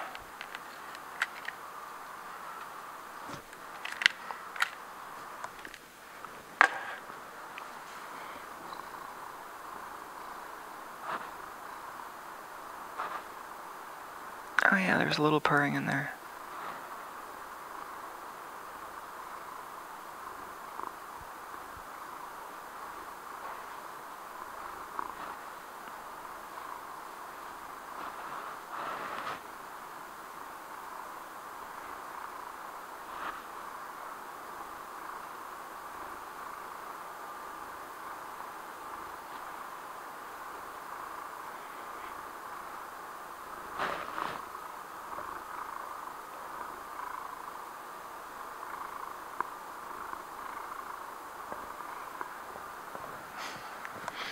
Sorry, we keep losing video. I'm just like burying my face in Tuco as the camera's losing interest.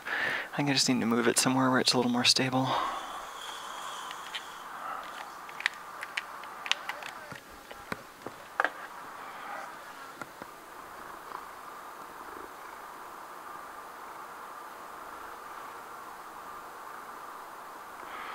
I don't know about you, but in the headphones here at least I can hear a little bit of purring when I'm close.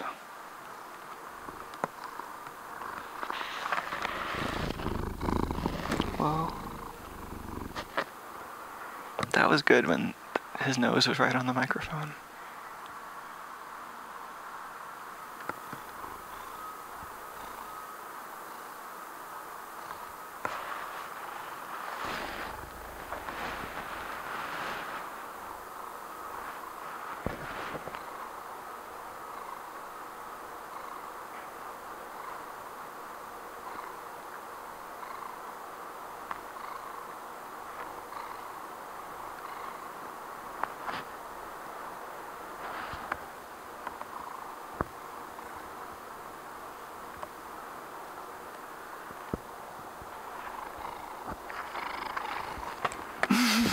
I think the best position is if Tuco could actually wear this like a proper headset mic.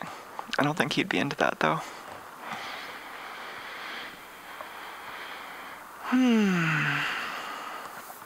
Alright, what else is there to take apart here? Let's see if I can get this piece off the plastic bit. Oh yeah, there's definitely a Nordic chip up here.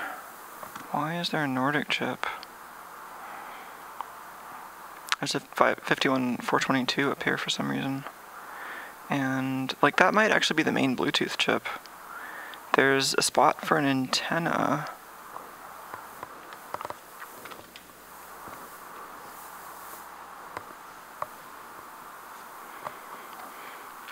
This is multiple pieces of plastic, even. And I think it's glued again.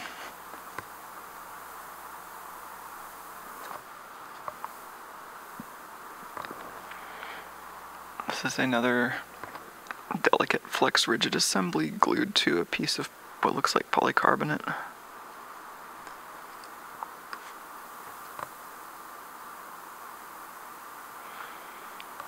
This little wing over here that sticks out seems to be the area with most of the glue. I don't know. Oh, there's some clips. This is a clip on the side holding it in.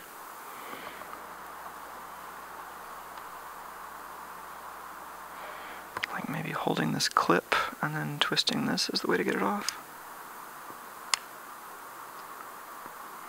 Or break my fingernails off. One of the two.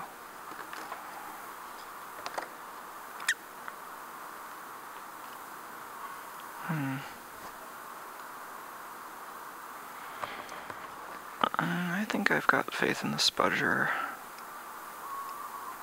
Can I spudge it? Will it spudge? How spudgeable is it?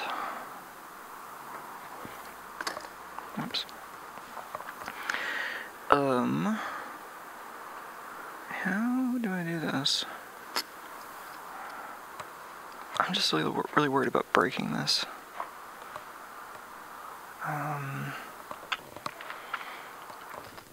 Oh, Took, you're not sitting on top of my X-Acto knife, are you? No. Here's the X-Acto knife.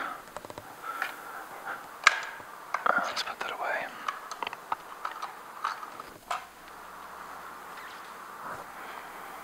Ooh, yeah. Thomas says the SD card seems to only be used for over-the-air updates. Wow, really? That kind of makes sense, but it's also a very spared no expense kind of solution to use it just for that.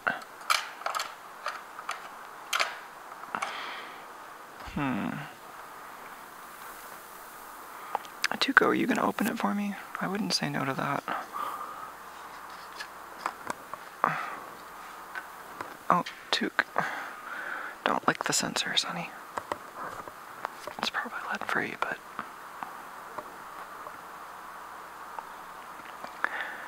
Yeah, it would be weird to me that they would add an SD card just to, say, like, double their flash capacity rather than just doubling the size of their SPI flash chip. And I don't know why they would need more than double to do over-the-air updates if that's what all what it's for.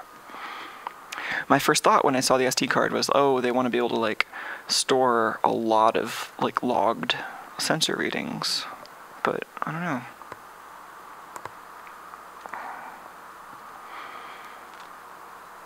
Oh, interesting. And Thomas from the source code is saying that the Nordic chip is used only to talk to the pill. It looks like it doesn't talk to the phone.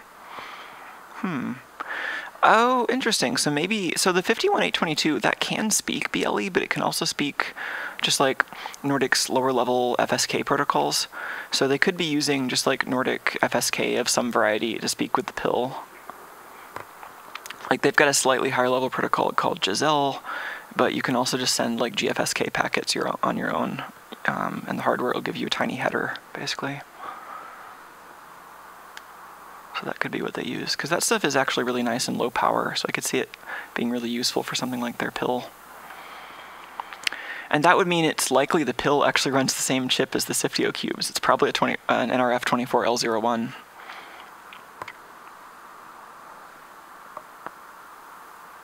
Or 01 Plus, or one of those from that family. It's basically an 8051 processor and a GFSK radio in one chip.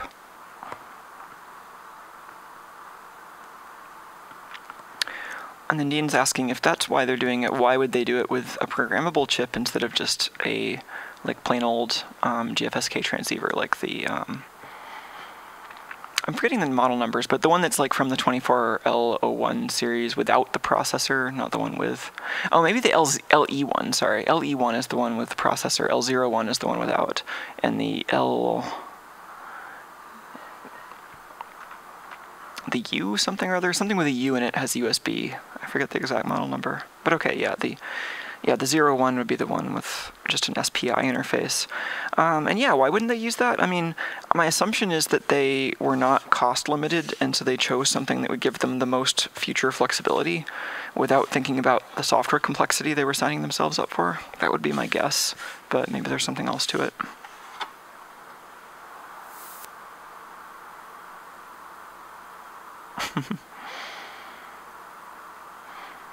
Yeah, right, they're pretty obviously not cost limited.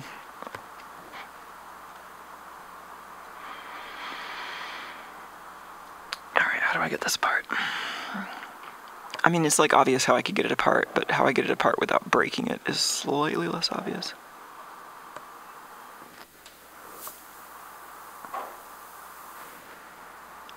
I think Tuco and I are both like, what is that noise? It's like kind of harder to tell where noises are actually coming from when I'm wearing the headphones. Oh, okay, that sounds like it was coming from next door.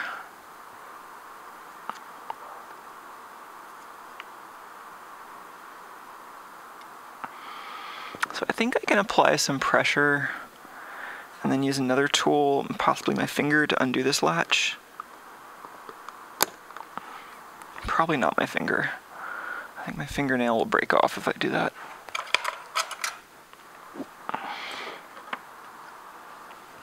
Took. Careful, Took.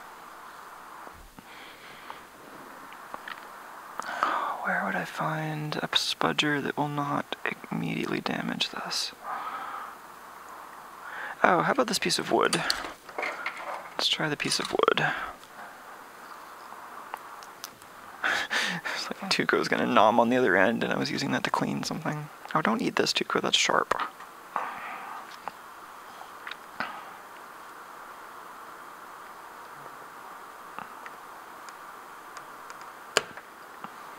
Careful, boy. Dude.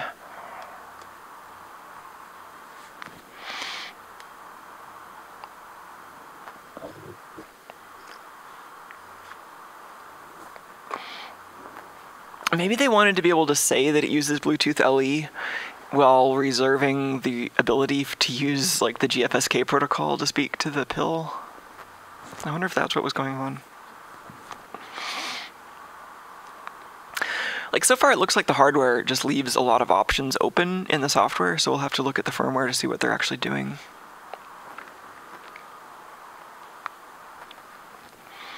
Tuco's hanging out in my lap now. Where do you want to go, boy? Graceful. Oh, gosh. So much itchy cat fur. Okay, well, actually, this is a real pain to get off. We can see most of it because the plastic is clear. My inclination is to maybe leave this mostly intact and see if we can use the microscope to look at it anyway, so let's put that aside and see if I can open this up at all.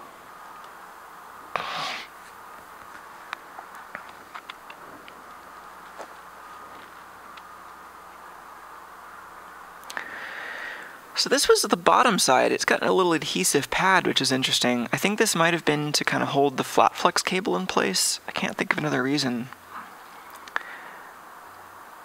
And then this whole thing looks to be a removable module. So yeah, this whole part comes up. This definitely looks like it could be a CO2 sensor.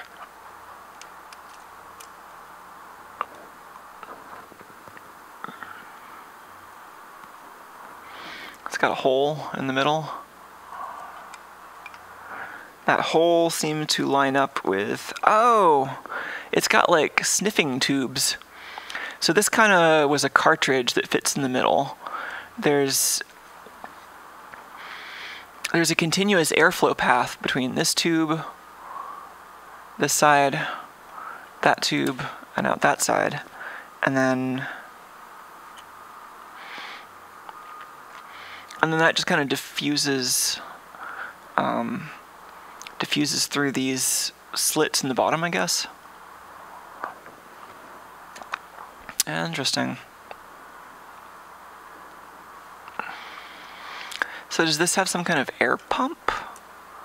Is it like an ionic air pump that uses high voltage, maybe?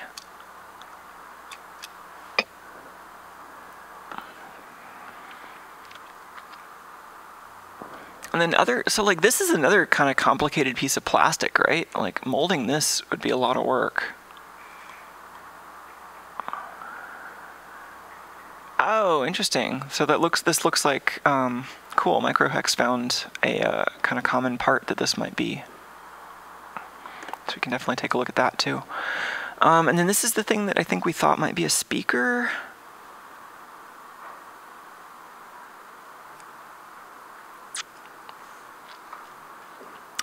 Yeah, this seems to be a resonant chamber that's enclosed, sealed around these wires somewhat.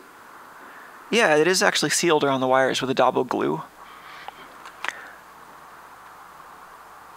So here's the wire, here's the seal, there's a chamber, and then there's a little slit at the bottom.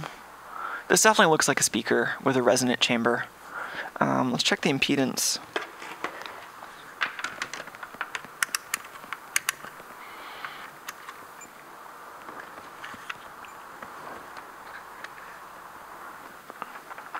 Can I even touch the wires? I think so.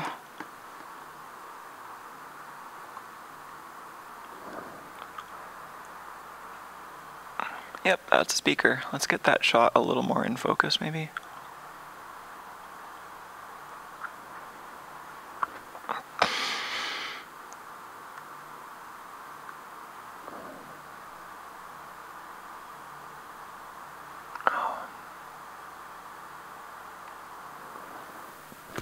So we could try plugging that in to see how it sounds.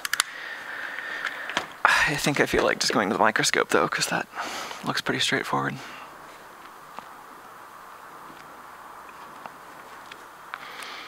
Yeah, actually, let's take a quick detour to the documentation. Let's look at the sensor, let's look at the GitHub, and then let's go to the microscope.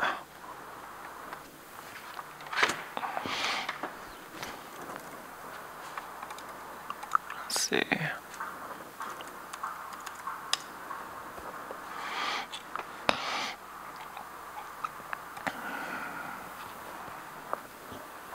That's not expensive.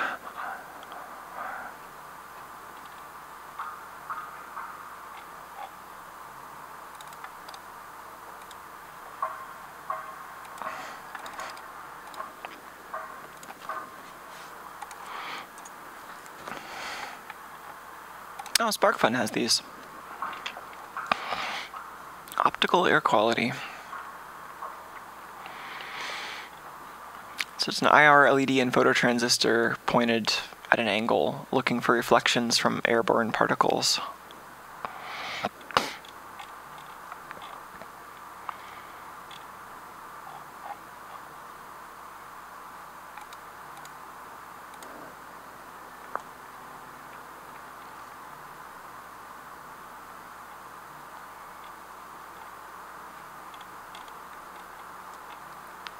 Yep, optical. And I don't know how air gets through this though.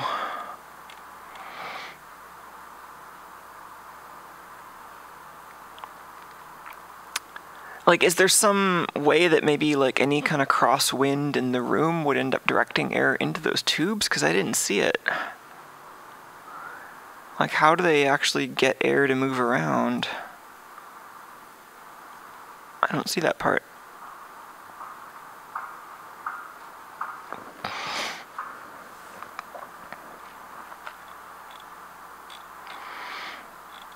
Yeah, so this is just like another sharp optical component, right? We could take it apart. It might be interesting to see what's inside these, but it is a pretty standard. Oh, this is even Sharp branded. This is an official Sharp GP2Y10.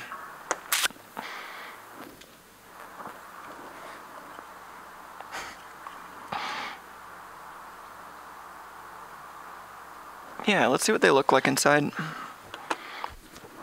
For science. Another connector.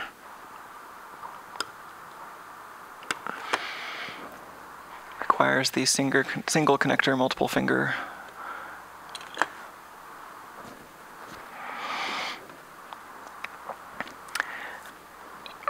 Yeah, so like Matt Beggar's saying that it could just be simple thermodynamics, but it's where would the differential come into play? Like, if you're doing the same thing to both sides, like I would expect if they were using differential heating to try to encourage the air to move, I would expect there to be a difference in how this is constructed or how the bottom piece is constructed.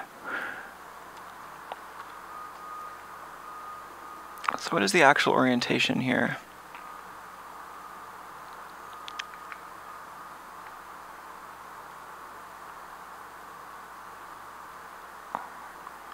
Something like that, maybe?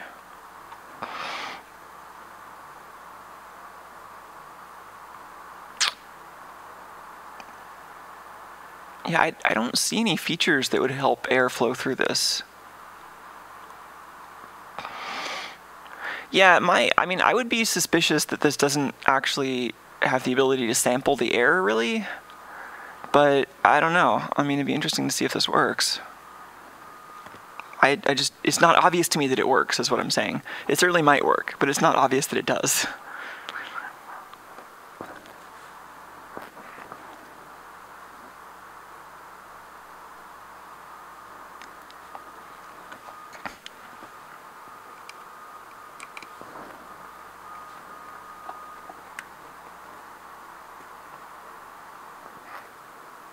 Ew, that's really not the right screwdriver. Let's try that again.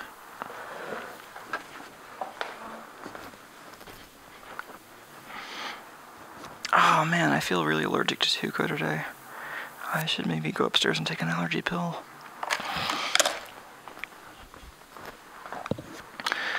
Yeah, I'll be right back.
Hi.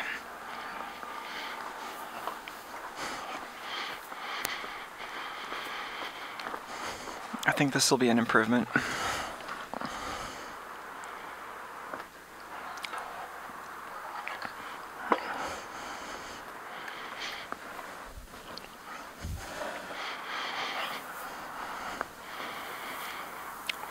yeah, good question. Like, what is the difference between this and a standard smoke detector? Yeah, I don't know. It might be sensitivity, might be something else.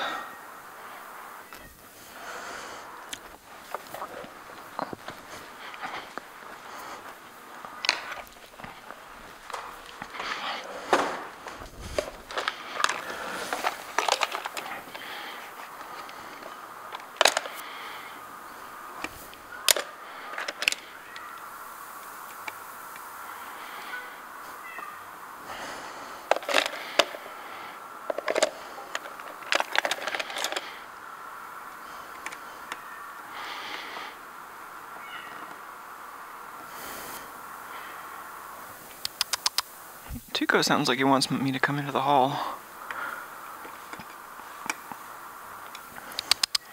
Hey Tuco, I hear you. What do you want?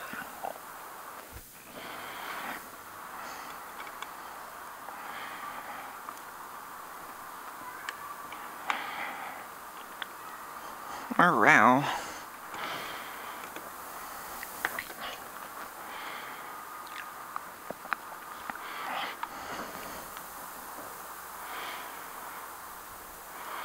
Cool, so it looks like those were test points. You can even see the pogo pin impact on those. So there were test points that were used. Some kind of amplifier, potentiometer, and then these must be the actual photodiode and photodiode and LED.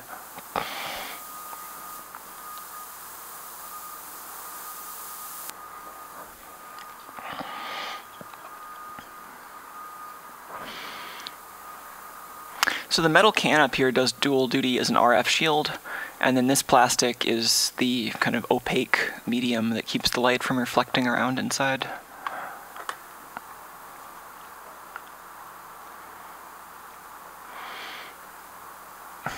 Oh, I don't think I have a Geiger counter. Oh, that's cool. Look at the baffles.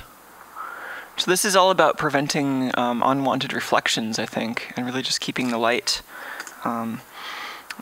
bouncing only through the actual particulates. Oh, and there are lenses too. Cool sensors.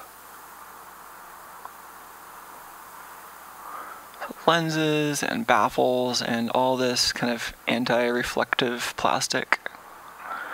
They really want no direct light path, just through the particles.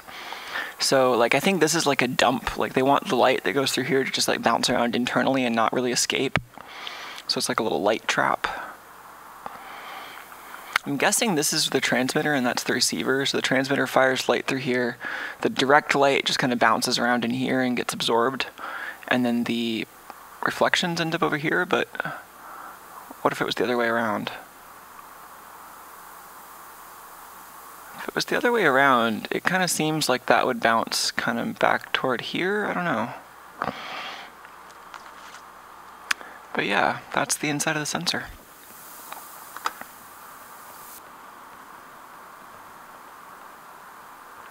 I would guess that this is the transmitter also because it's not the one right next to the amplifier. The receiver would want to be right next to the amplifier. And that does look like a receiver. It's also the darker colored plastic, whereas that... I mean, I guess they could be either way, like, but that seems more likely to be the LED, and it would just have a transistor driver down there. So yeah, that's firing light up here, just gets absorbed into the light trap, and this is just looking for the sparkly reflections off of particulates. Tuco. That fits pretty snugly into there. I'm going to go ahead and put this module back together.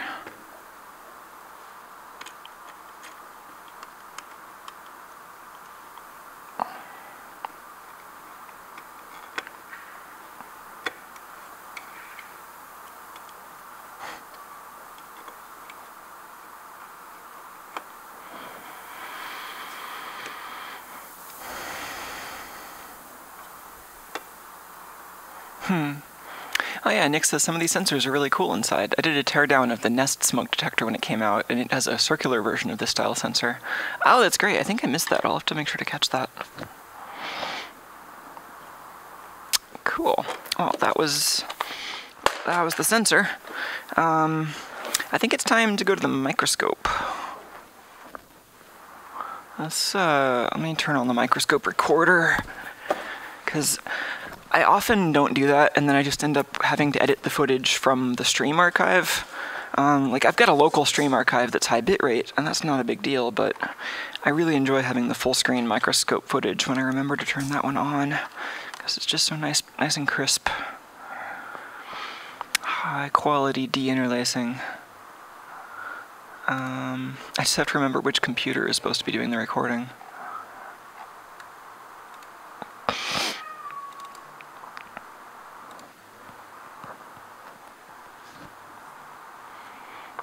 I think this is right. Yes, I'll update later. Here we go.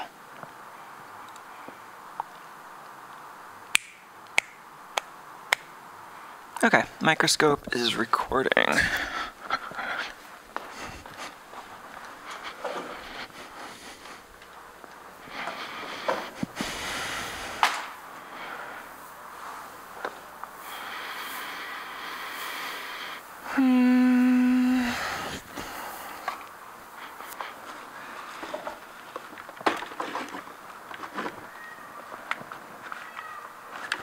Tuco, I hear you.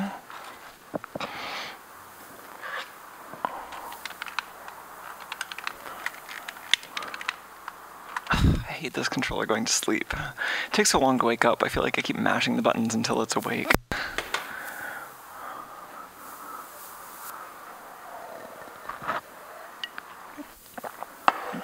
Okay.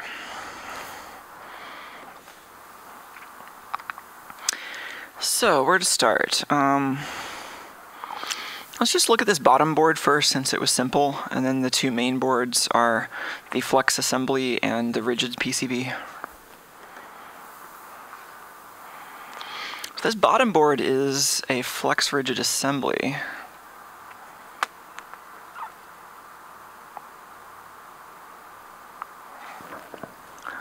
Oh man.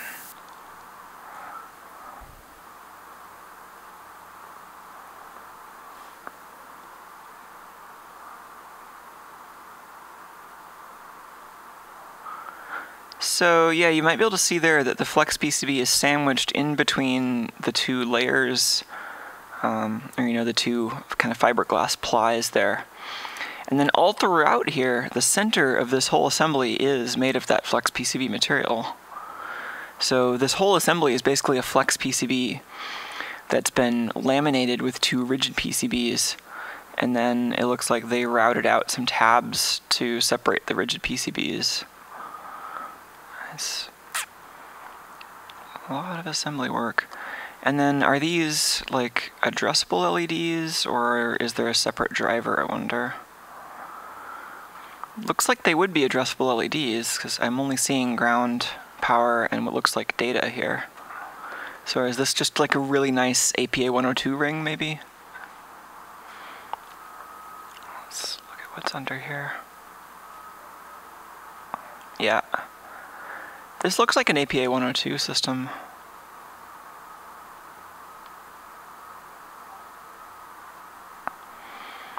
So these are pretty common nowadays, but if you aren't familiar with these, they're LEDs with built-in drivers. So in one package, it's got a red, green, and a blue chip, and a driver that you can control over SPI. And a really common model number for these is the APA 102. You can buy those at SparkFun and Adafruit and lots of other places. But they're really handy for just getting a lot of nice lighting or color effects from your microcontroller. So that's probably what they used here.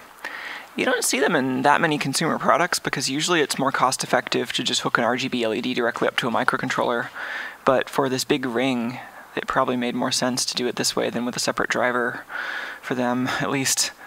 Like another way of doing this would have been to use a slightly bigger circuit board, and then to have a more centralized driver chip that controls all the LEDs separately with multiplexing.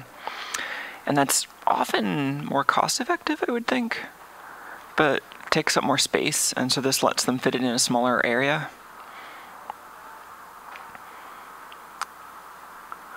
This unpopulated space over here is interesting. I wonder what that would be for.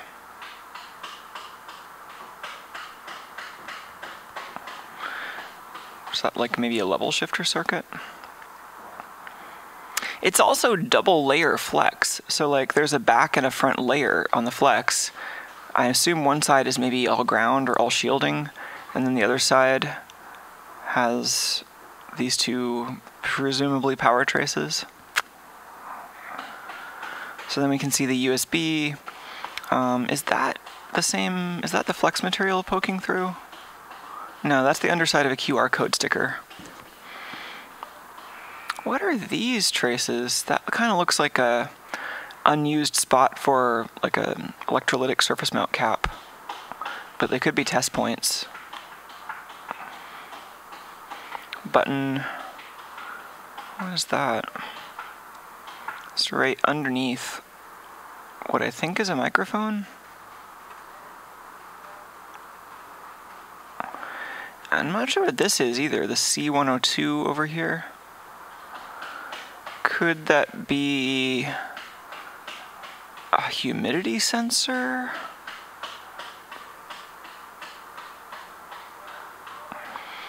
And then there's this critter.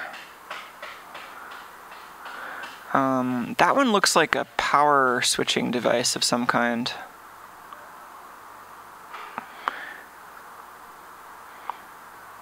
Does this thing have USB on the go or something? Because, like, is it just me or is that connected to the ID pin on the USB? We've got ground on the left, I think, the USB on the right, differential pair next to it, but then I think that's the ID pin for USB on the go. So I don't know what that chip is doing there. Or what that critter is right there.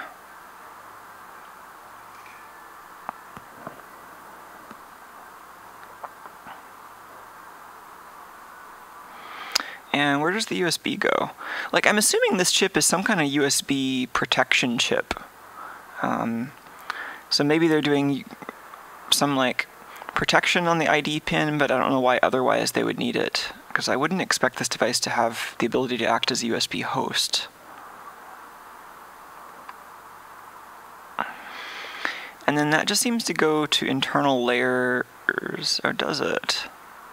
Oh no, the USB connection is going through this chip. So it looks like the USB goes in and then...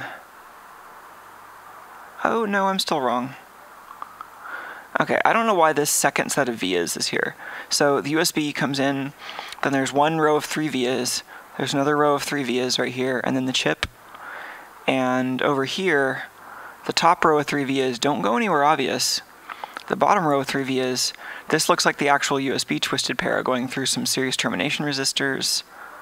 Oh, or maybe those are pull-up resistors, because then they just go right to these capacitors? No, those are probably either EMI or slew rate limiting capacitors. So this whole structure is probably for a combination of like termination and EMI.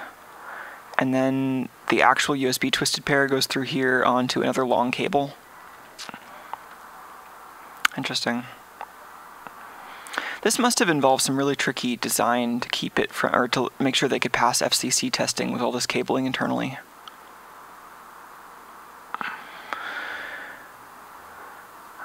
Yeah, so there's just like a lot of separate signals going onto this ribbon. Okay. What else we got? Let's look at the sensor board up here.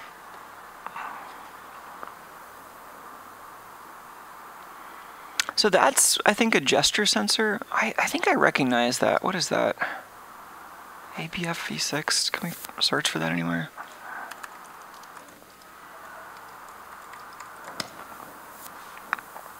Oh, does SparkFun sell this one too?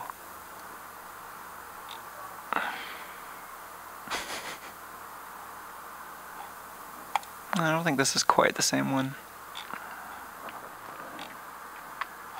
SparkFun has a gesture sensor breakout board with the APDS 9960, but this looked a little different.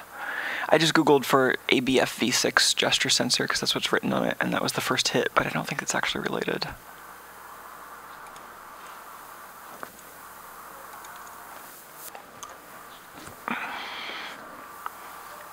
Thomas says maybe that's why the entire thing is enclosed in a fine metal mesh, right? I didn't see any grounding for the metal mesh, though, so it wouldn't do any good. It's not... I don't actually know if it's metal, though. It's kind of hard to tell. It might be plastic.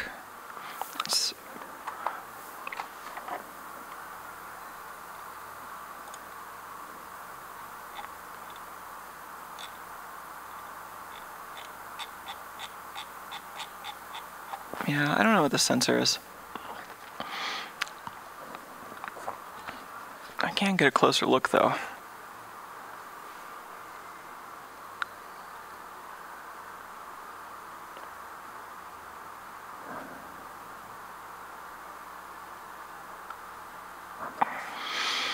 Let's actually go much closer.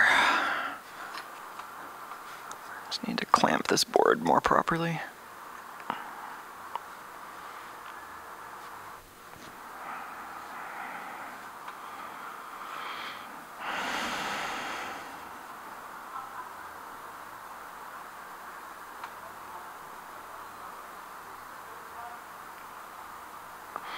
Oh, you can see the pixel array in the sensor. Can I get any closer?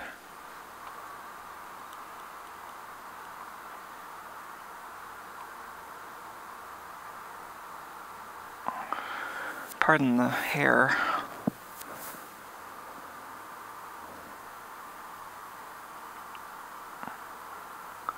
I can't tell if there's a window or if that's just open.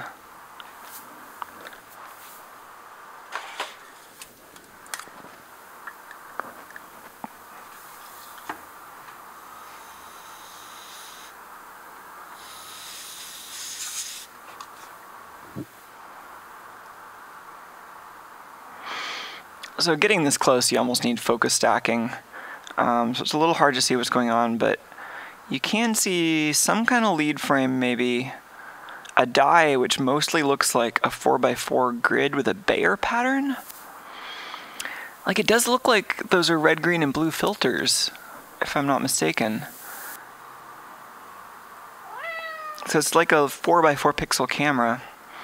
And then over here, is this some kind of IR emitter or a laser? It's mostly a reflection of my microscope lighting. This is really hitting the limits of what this microscope can do. Oh, welcome back, Tuco.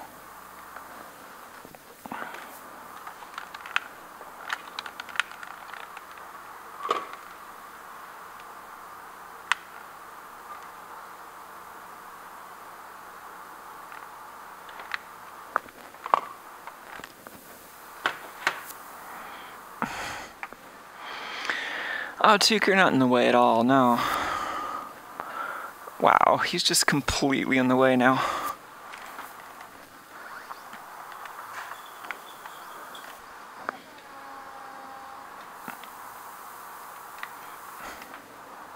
Cat break.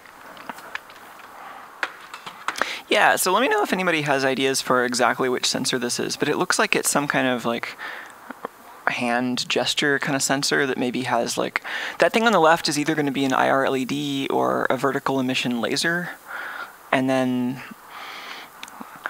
it's weird. Like, I would have expected to see something that more obviously looks like a lens, but it's kind of hard to see like what the optical situation is. But there's some kind of lens and some kind of camera on the right side.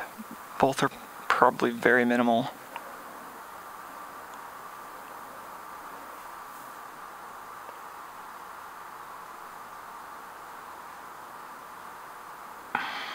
Cat break.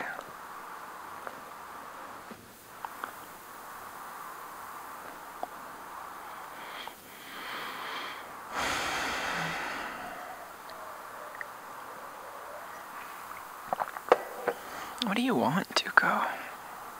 Just everything to be fuzzy? Just want hands rubbing your face?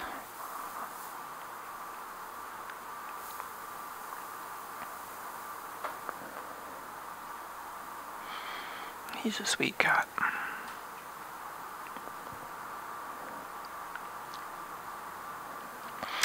Oh man, I feel like I always have this problem when I'm streaming where I eat just like a really minimal breakfast and then I'm hungry like a couple hours into the stream. when I do this right and manage to have these long streams, I'm usually actually like eating lunch at like 10 a.m. basically. And then I just like use that energy to go for the rest of the day.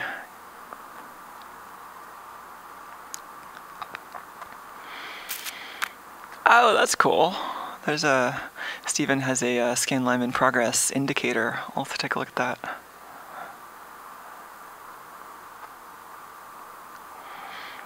Yeah, I've been meaning to make some indicator type stuff for around here because it'd be nice. Like, I share this space with a couple of friends sometimes, and so especially like for their benefit, it would be nice to have like indicators for like what kinds of things are live, especially when I start doing more regular interactive Tuco Flyer streams, for example.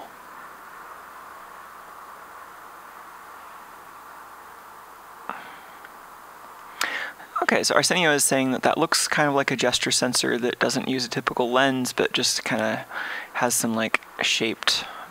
I mean, that feels like a lens though. It's just like a very simple lens molded into the package, right?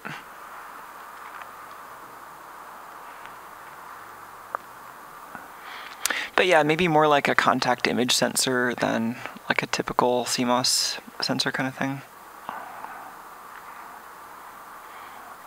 Oh, that's cool. Arsenio says that some of the new ones use nicer lenses and they can do raw pixel data readout, so they're getting some for low-res imaging.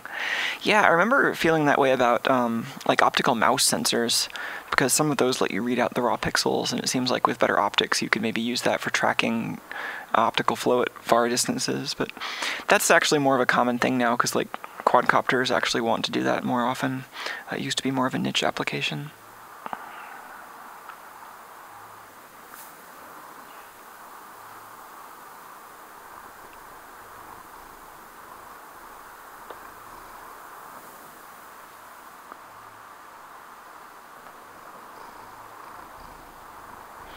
Trying to keep the microphone close to the person.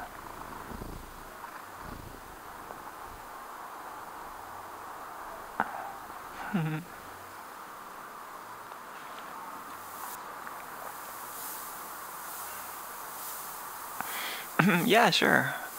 Arsenio's asking if they can link a video of that optical mouse sensor. Yeah, that sounds interesting and relevant.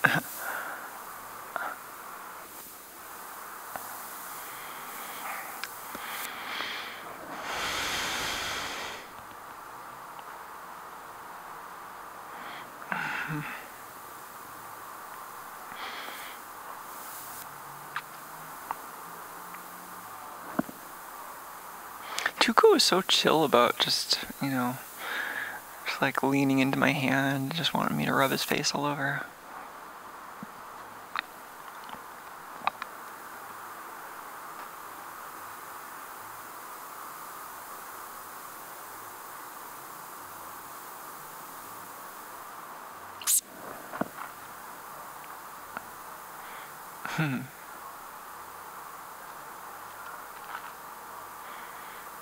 Oh, cool.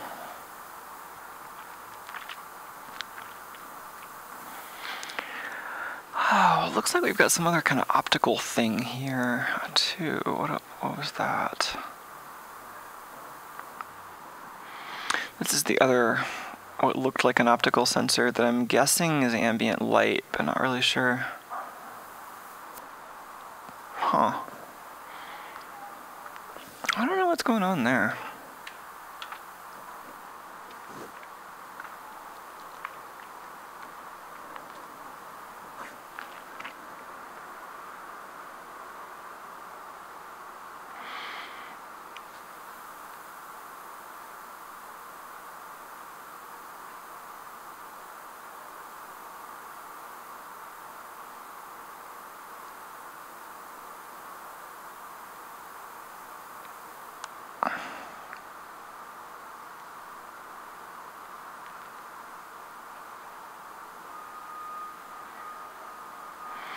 It's a strange little shape of silicon.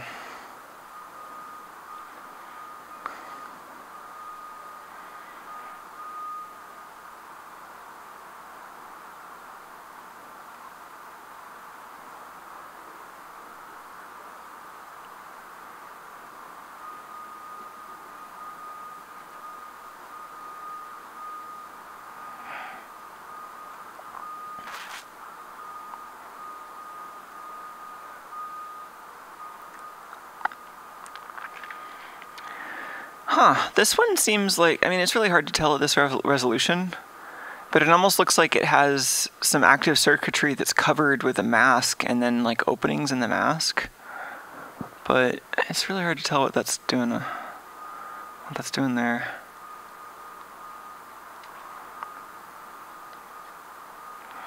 Oh yeah, the pattern is a little reminiscent of a photovoltaic cell, but I don't know if that's what's going on here.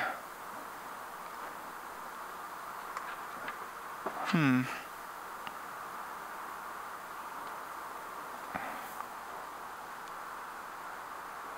gonna leave it alone so it doesn't wobble so much. Yeah, I don't know whether, like, which of those are like dust or optical artifacts or whatever. But it definitely looks like there's some kind of masking going on. It's just hard to tell which of those bits are intentional.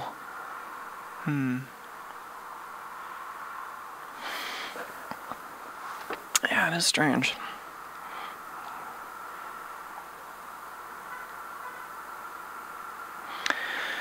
So we've also got just some regular surface mount. The other weird parts up here are these 3 sensors that are all up on these flex cables.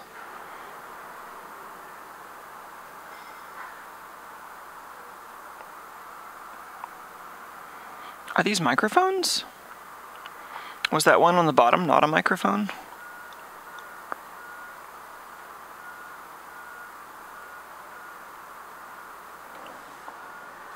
These might be, I mean, I don't know what they would want an array of like this other than microphones, which is why I'm jumping to that.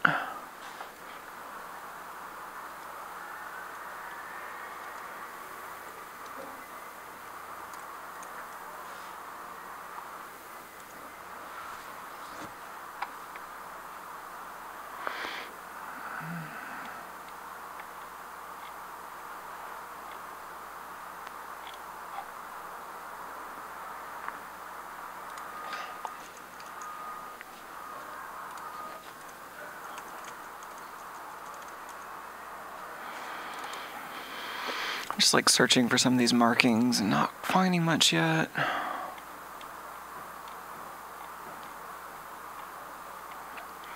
Yeah, I don't see anything matching these markings, but I'd be really surprised if there's something other than a microphone. Like, the thing on the bottom board that we haven't looked really closely at, but we were looking at this earlier. This thing, I was thinking that could be a mic, but that also could be a pressure sensor. That very well might just be like a barometer. Whereas this array might be microphones. Let's zoom out a little.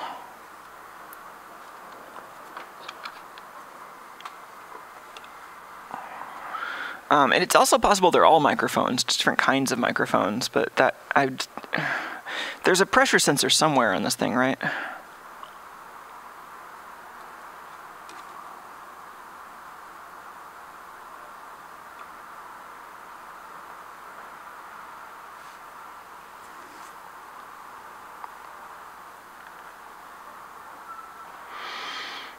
Okay, what's this processor?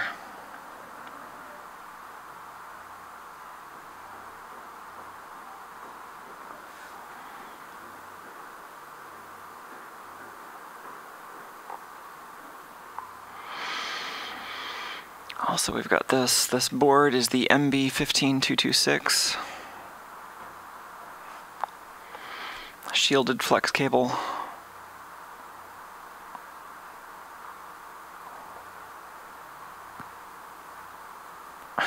That one's labeled 6.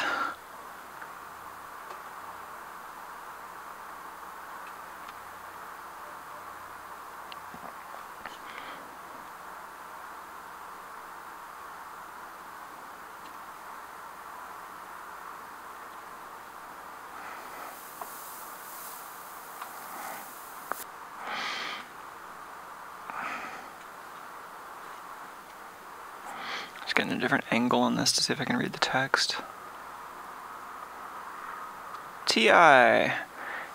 Oh, is that a codec? I would expect it to be a system on chip, though.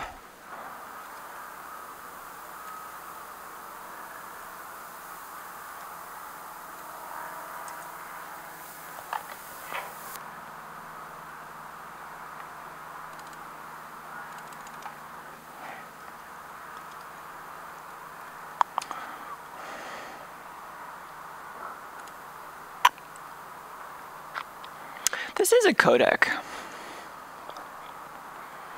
So this is going to be running their microphone array and presumably the speaker. That's why all the capacitors.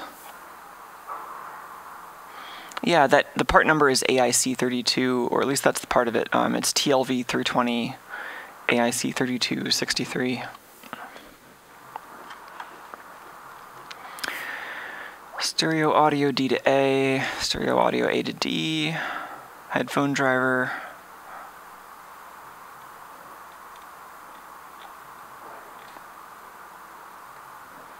I think I've come across this chip before. It's like a reasonably common family of codecs.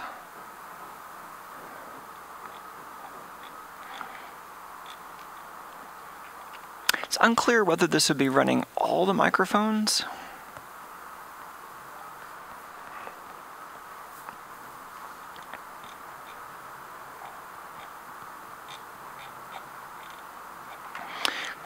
This only has 2 inputs, right? Oh, 8 single-ended or 4 fully differential analog inputs. Up to 4 simultaneous digital microphone channels. Oh yeah, this is great for them. 4 digital microphone inputs, so that's exactly what they want. Okay, that's cool.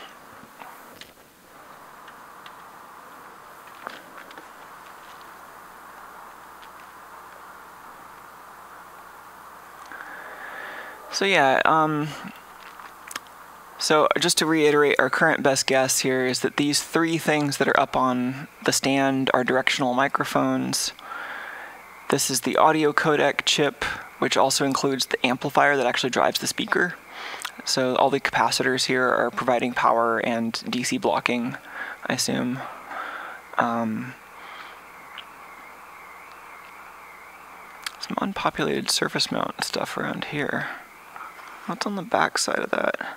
Oh yeah, on the back side of that is the Nordic chip. So let's look at the back of this board.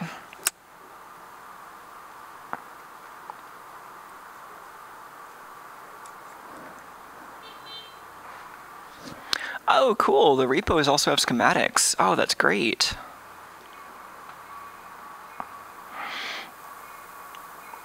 So we can identify all these weird chips in just a bit.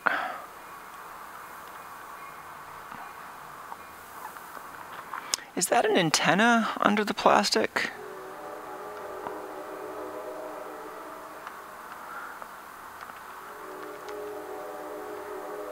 That's...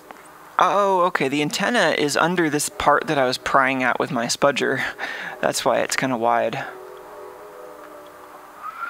I think the antenna is in an internal layer, unless it's on the other side.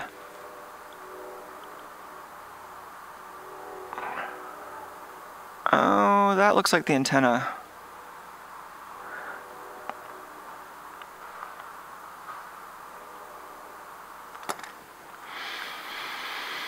Maybe that's the ground plane for the antenna, and the driven element is on an internal layer, because this looks like it's connected to the fill.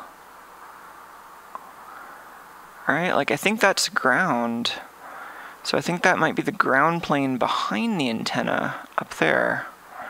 And then space around the antenna. And then back here...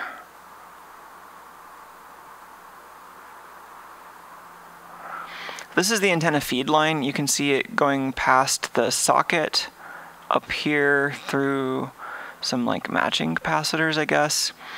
And then just into that via. So the actual driven element is going to be an internal layer, I think. I don't know what that chip would be. Maybe some other RF like switch or amplifier.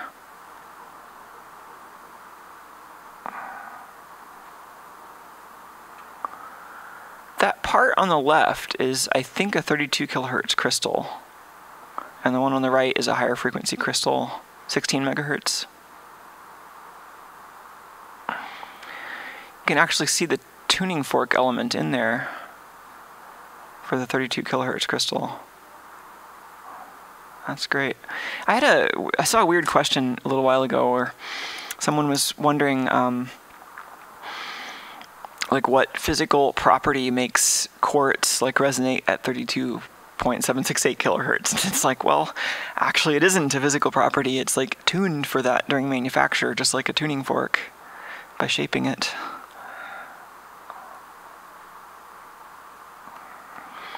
So then there's the radio processor. So this is a system on chip. This is an ARM processor with a radio on it. It's capable of Bluetooth Low Energy. It's also capable of just being kind of a lower level FSK radio, so you can use it for proprietary protocols too. So that's apparently what they're using to speak with the pill device.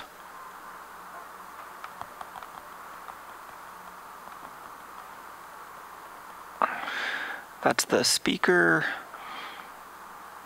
I assume that's routing back to the audio chip. Oh, that's the audio chip on the other side right there. Good use of space.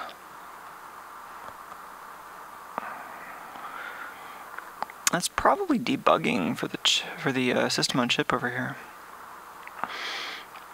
Okay.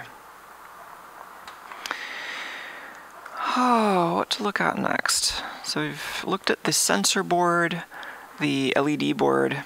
Let's look at the main board. And then maybe we need to take apart the pill.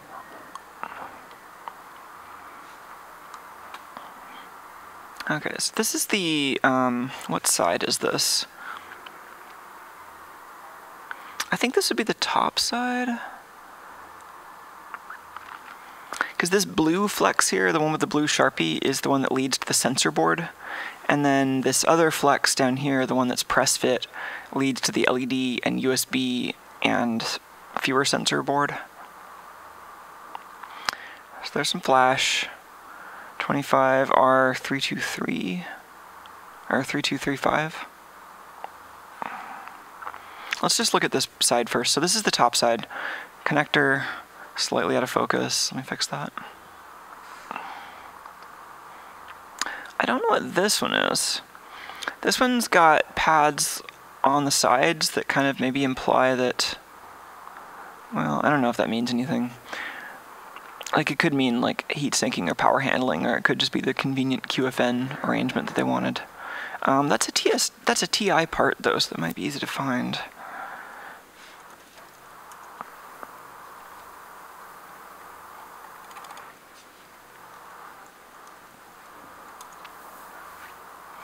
Oh, it's a level shifter. All right. TXS0108E from TI, bidirectional level shifter. So yeah, what do they need that for? It's kind of unclear. We could look at the schematics. Is that another antenna? That is an antenna.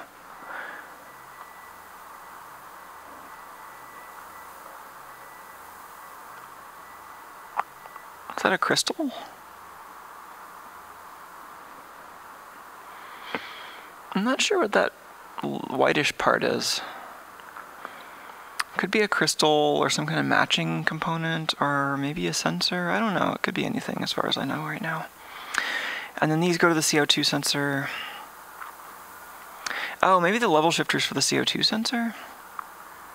I don't know. Doesn't necessarily seem like it. Let's flip it over.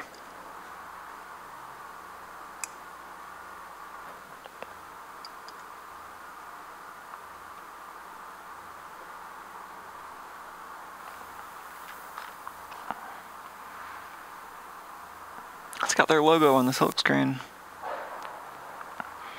So there's the flash that we looked at briefly. How big is that?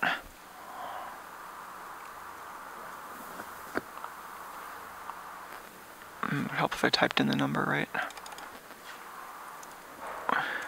So that's Macronics.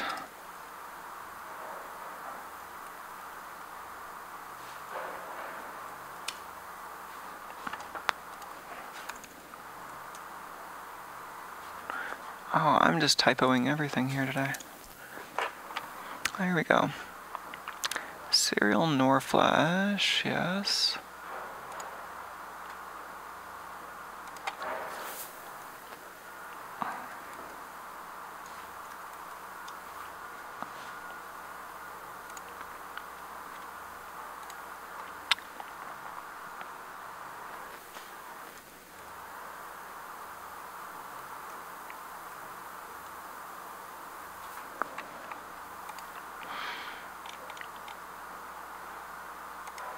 Oh, this website is slightly broken.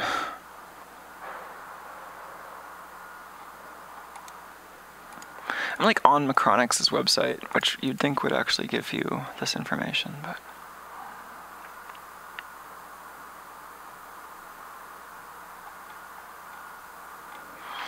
Now I'm finding like manufacturing drawings and stuff, but not data sheets. Whatever. Does DigiKey just have the name for this product?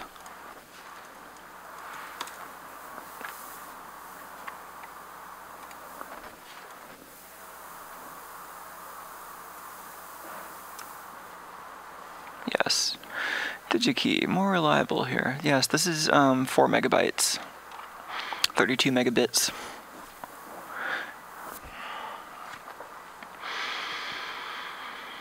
Alright, that's the one that goes down below. Some of those are USB, I don't know which ones.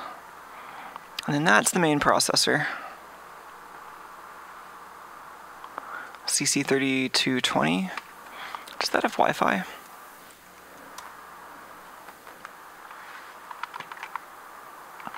Oh, Tuco's over there on the couch. Let's get Tuco.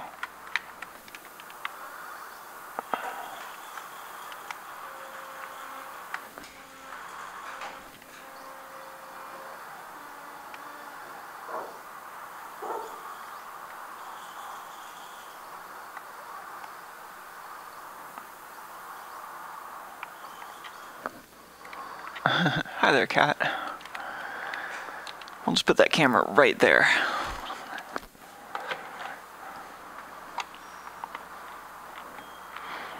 Oh yeah. This is TI's single chip Internet of Thing. So it's got Wi-Fi, and is there also Bluetooth on here, or are they doing that entirely on the Nordic chip?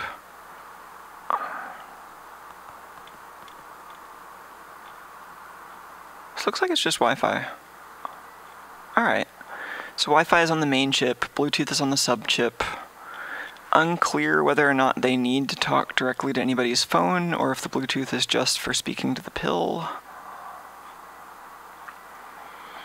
What is the core in here? 80 megahertz Cortex M4 with 1 mega flash and 1/4 mega RAM. That's pretty good. I2S audio channels. Camera port.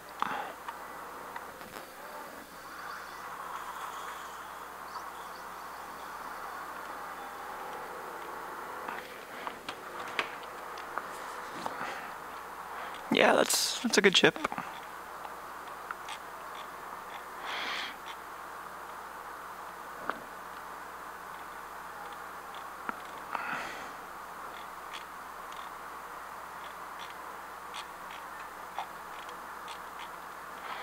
Yeah, well, I'm going to briefly take a look at that PDF, and then let's see if we can get the pill open, because I think that's the main thing we haven't looked at. I don't see anything else on this board. I know it seems like I'm kind of jumping over things, but there's...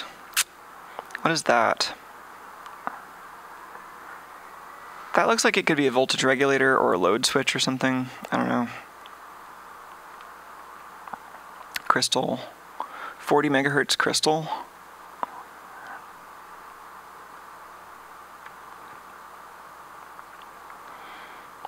And the weird SD slot. Yeah, that's all we got here.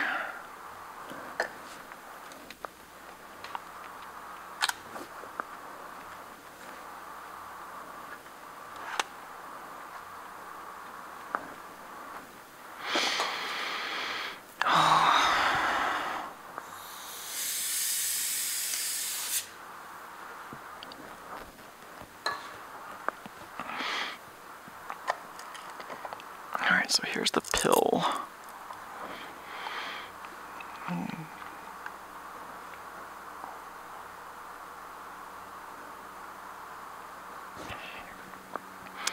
Has protective film over the plasticky bits. So I'm noticing it has like, this is probably like white ABS or polycarbonate.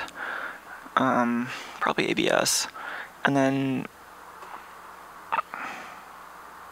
got a tiny FCC ID there on the side.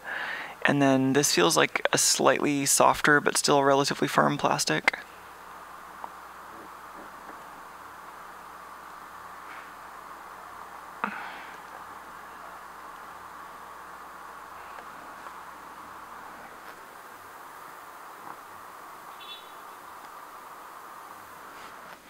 Will it spudge? Let's find out. What will spudge first, this thing or my fingers?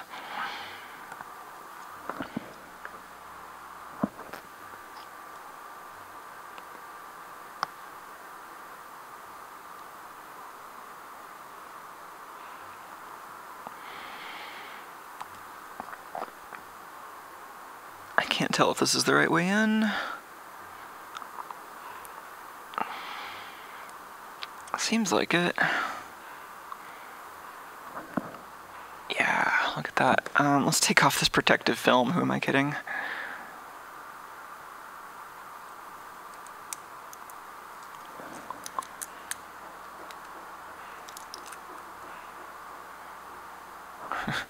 Who are you protecting?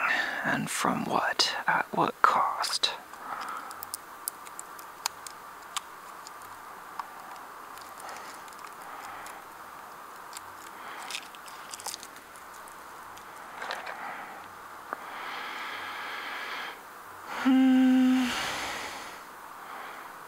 So, yeah, it seems like this kind of rubbery section might just want to pull off in one piece.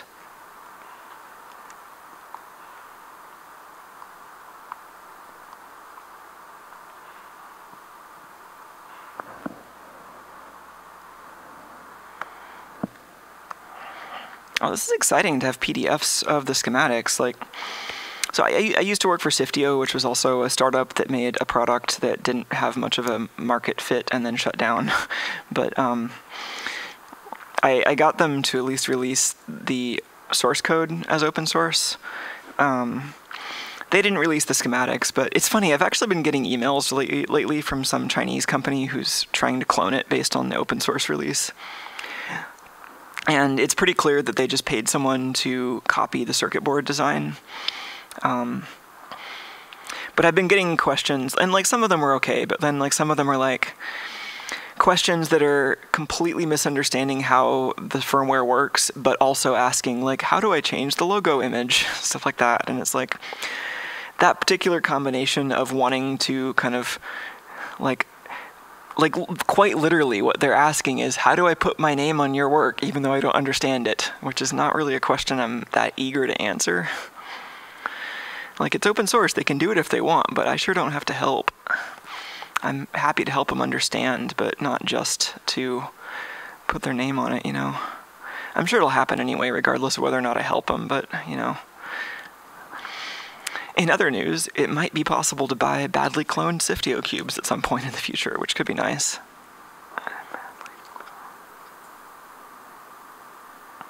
Because, like, even if they do kind of a bad job, it would at least be nice to have another source for some of the parts.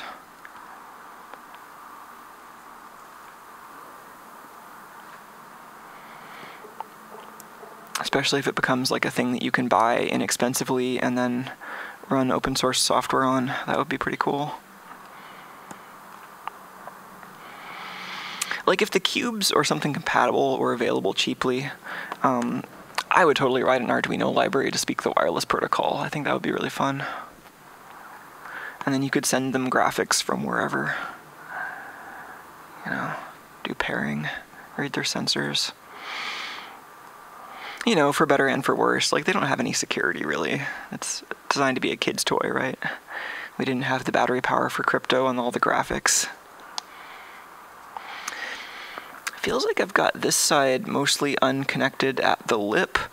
I would love to just start sticking a spudger in there, but if there is a battery, I don't necessarily want to stick a metal spudger in and start shorting stuff out. So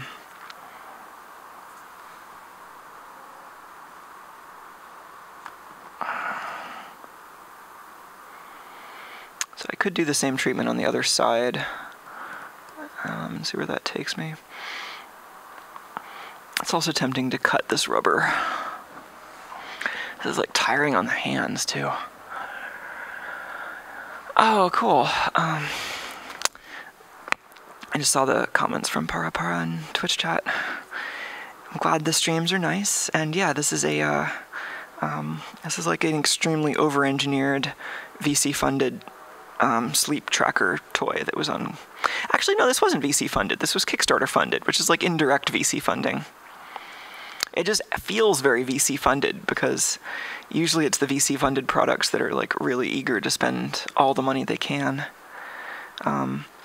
Well, I should say like a lot of Kickstarter products are also VC funded, so that they certainly aren't mutually exclusive, but as far as I know, this one was mostly Kickstartered. Oh, this is really tiring. Got a hand workout.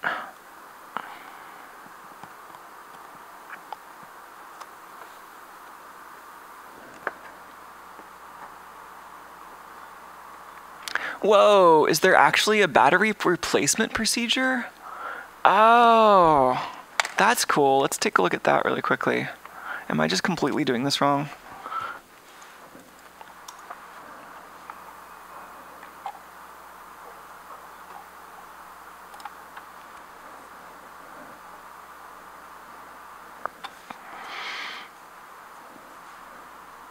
Mm-hmm.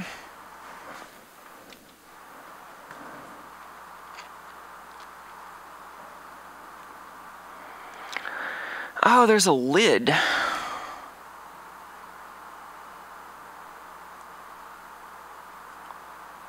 I didn't think to open it through that axis, but sure, we could try that.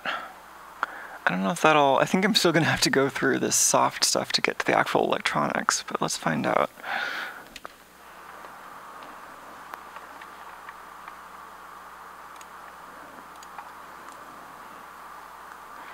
Oh, Jarrett says it was both. They got $10 million in VC funding and a couple million in Kickstarter. Okay.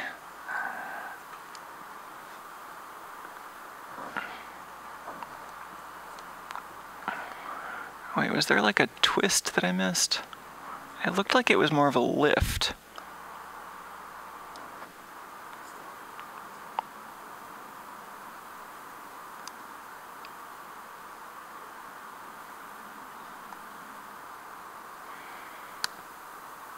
I feel like I may need to eat lunch and then open this thing. My hands are like, you want me to pull stuff? You haven't even given me anything to eat. Okay, what side was that? I think I need to look at that video again.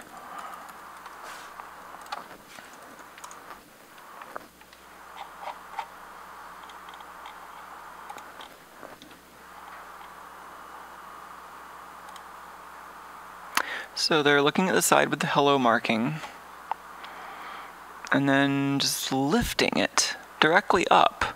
Really?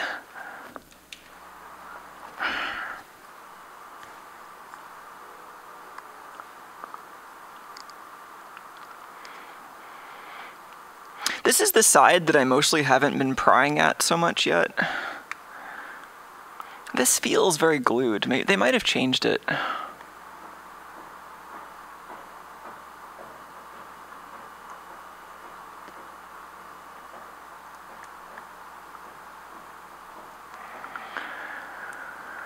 I mean, it feels pretty glued, but I might be mistaken. I'm gonna really mess up my fingernails opening it that way.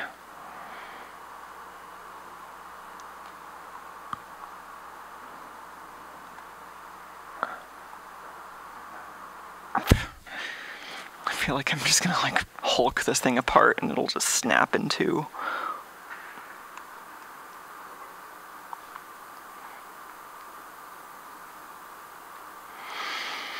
My desire to not break this part is fading.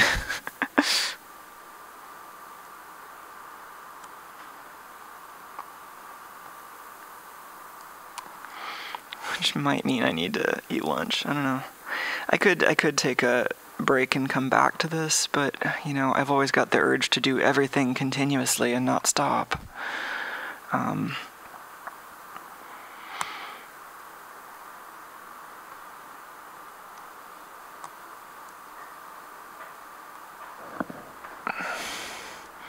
This feels really not like the one that was in that video, unless I'm missing something serious. This is really tiring. The Dremel. Yeah, I could bring out the Dremel. It's usually kind of loud on stream, but, sheesh. This feels very glued.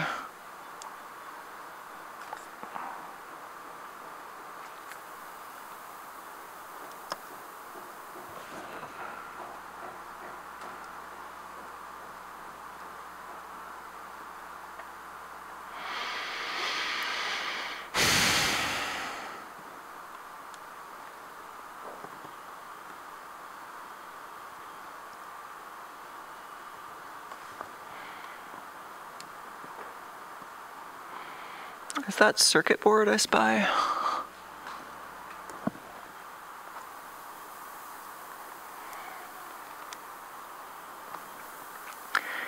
You know, would it be terrible if I took a short break and then came back to this later today? Because I actually could use a bite to eat. And then I might actually do a better job at this. Because I've got to remember that, like, as much as I like streaming, the end goal is actually and should be to produce good content, and if I'm messing this up, then that's kind of counter to that goal.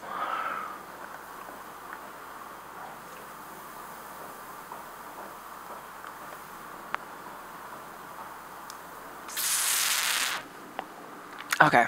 Yeah, this is actually a great time to take a break, and I'm going to eat something and come back, and we're going to crack this open and also look at the GitHub repo. So I'll be back in a bit. I can't stream super late because I got plans like a little bit later today, but I should at least have time to grab a bite and then be back on the stream. So I'm going to take a short bit of offline time, but then I will see any of you who are still here later, like in maybe an hour or two. So thanks for understanding, and I'll see you soon. Thanks for tuning in. Happy hacking, everyone. Until slightly later.